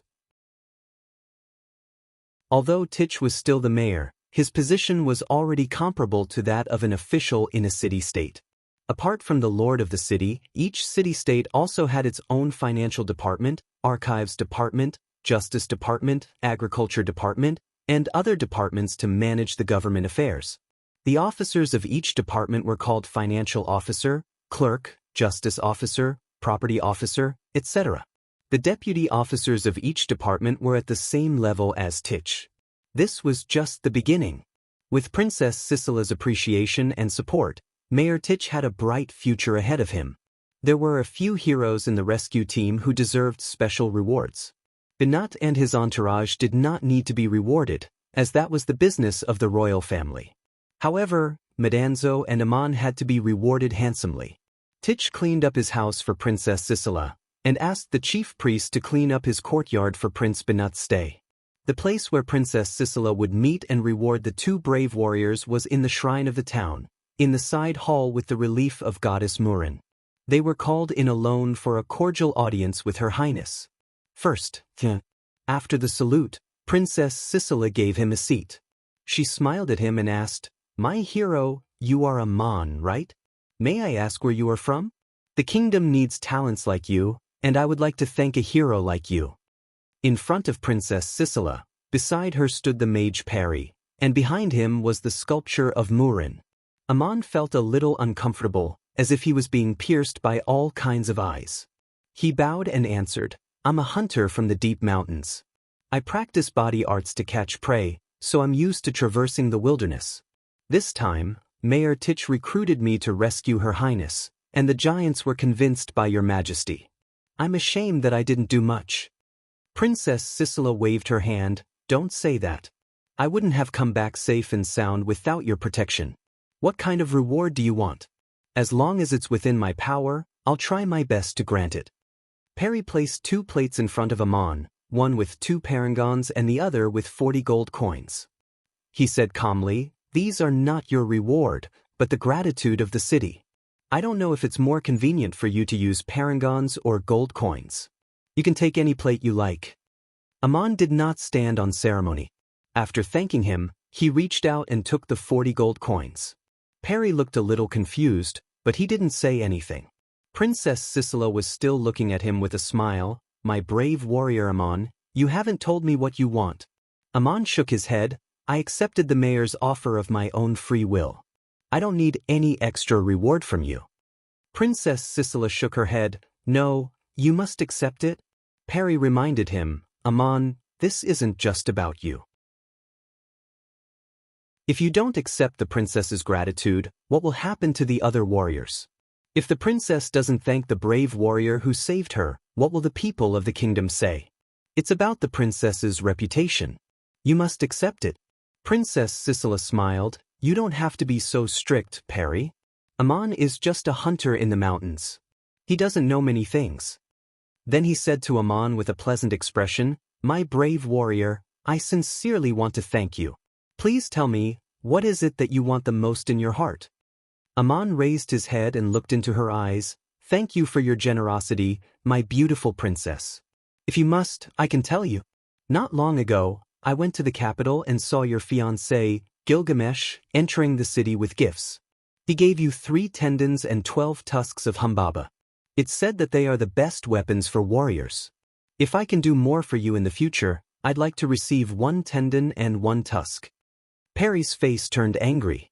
This bumpkin warrior's request was too much. He scolded, "That's a gift from the princess's fiancé. How can you ask for it?" Aman quickly explained, "I don't want the princess to give it to me now. I want to wait until the day I can do more for you in the future.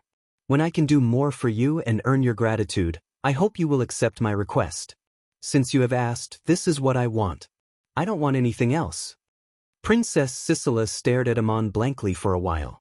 Finally, she waved her hand and smiled. "Perry, don't be angry. He's telling the truth. Aman, I promise you that one day in the future, when you deserve this kind of gratitude for what you have done, I will give you one of Humbaba's tendons and one of his tusks, and I will also explain to Gilgamesh what happened. You may leave now. Let Madanzo come in." Aman bowed and was about to leave when the princess called him again. "Aman, I've heard that you're a 5th-level warrior. It's a pity that I didn't get to see you in action. Can you show me?" As she spoke, Perry handed him a short knife. It was an ordinary table knife used to cut meat. It was rude to use a weapon in front of the princess. It was also offensive to use a weapon without her permission. Aman took the knife and retreated to the door. He swung it sideways. The knife glowed with a faint light and the sound of air exploding came from the void. Then, he quickly put away the knife and carefully placed it back on the table. Perry nodded with satisfaction. It's indeed 5th level body arts. Thank you. You may leave now. After Amon left, Perry said doubtfully, it seems that he's not that mage. Body arts and magic can't be practiced at the same level. Even if he has experienced the second awakening, he can only learn some low-level auxiliary magic. The one who sent the signal in the mountains that night must be at least a 6th level mage. Could it be Medanzo? Princess Sisela also smiled. It doesn't look like Amon. Didn't you test him? He took the gold instead of the parangons. That's not the habit of a mage. What an interesting man. He dared to look me in the eye when he spoke, but he didn't feel uncomfortable at all. He asked for the parangons in such a calm manner, just like a god. Perry sneered, he's just a country bumpkin. You don't have to be angry with him, Your Highness.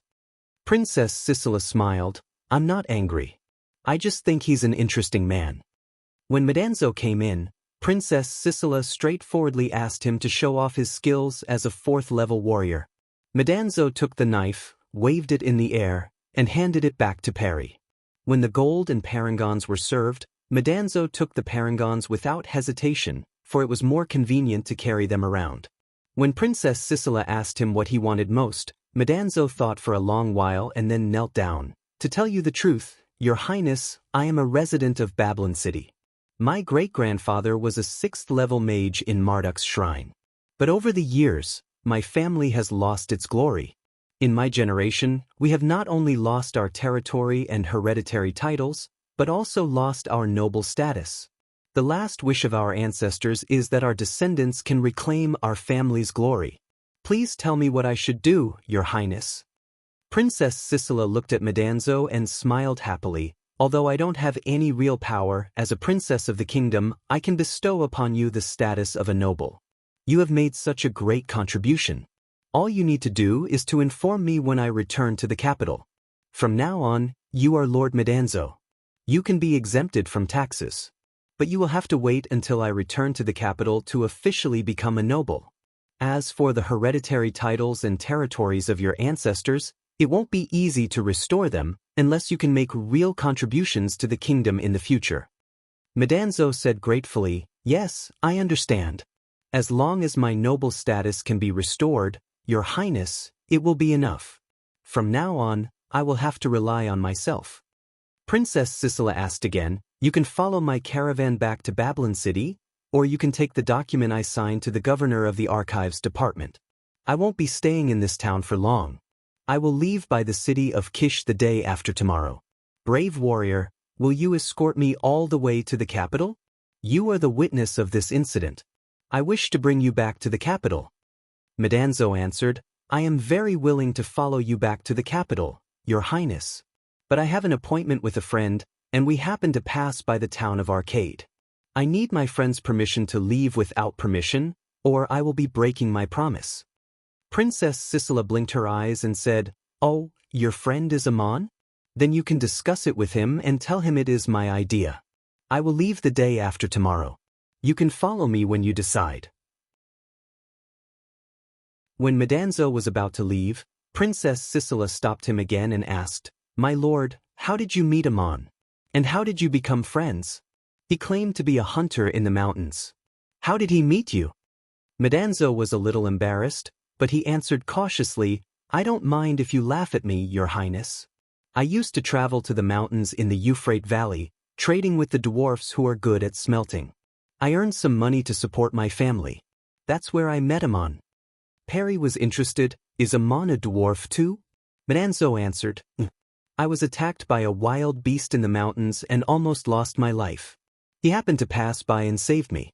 That's how we met. Princess Sisela's eyes lit up. She rose to her feet and said, My lord, if you're on good terms with the dwarves, I have a glorious mission for you. You may even have the chance to restore your family's title and territory. Medanzo raised his head excitedly, Yes, I am. I'm sworn friends with the chieftain of a large dwarf tribe.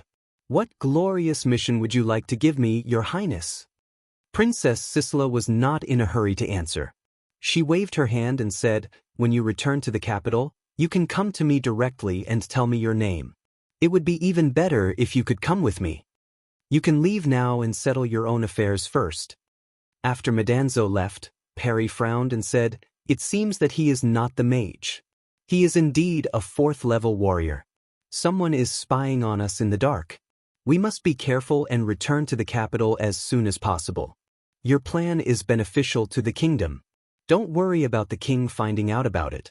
But before the plan is carried out, your political enemies must not know about it." Princess Sicila nodded solemnly. "Maybe he's a court mage sent by the king to protect me in secret. He's both a guard and a supervisor. Pay attention to him and see if you can find him. We'll pretend we don't know anything for now." Perry asked again, "You sent Usser to lead the giants to carry out the plan. Are you also planning to use this Madanzo to mobilize the dwarfs? We've just met him. I'm not sure if he's reliable." You're tuning in to the Passion Pages YouTube channel. We're so grateful for your support, and don't forget to subscribe to join us on this incredible journey through captivating stories. Your generosity through donations truly makes a world of difference, as it's the primary source of revenue that allows me to expand and enhance this channel for you. Thank you from the bottom of my heart for being a part of this adventure.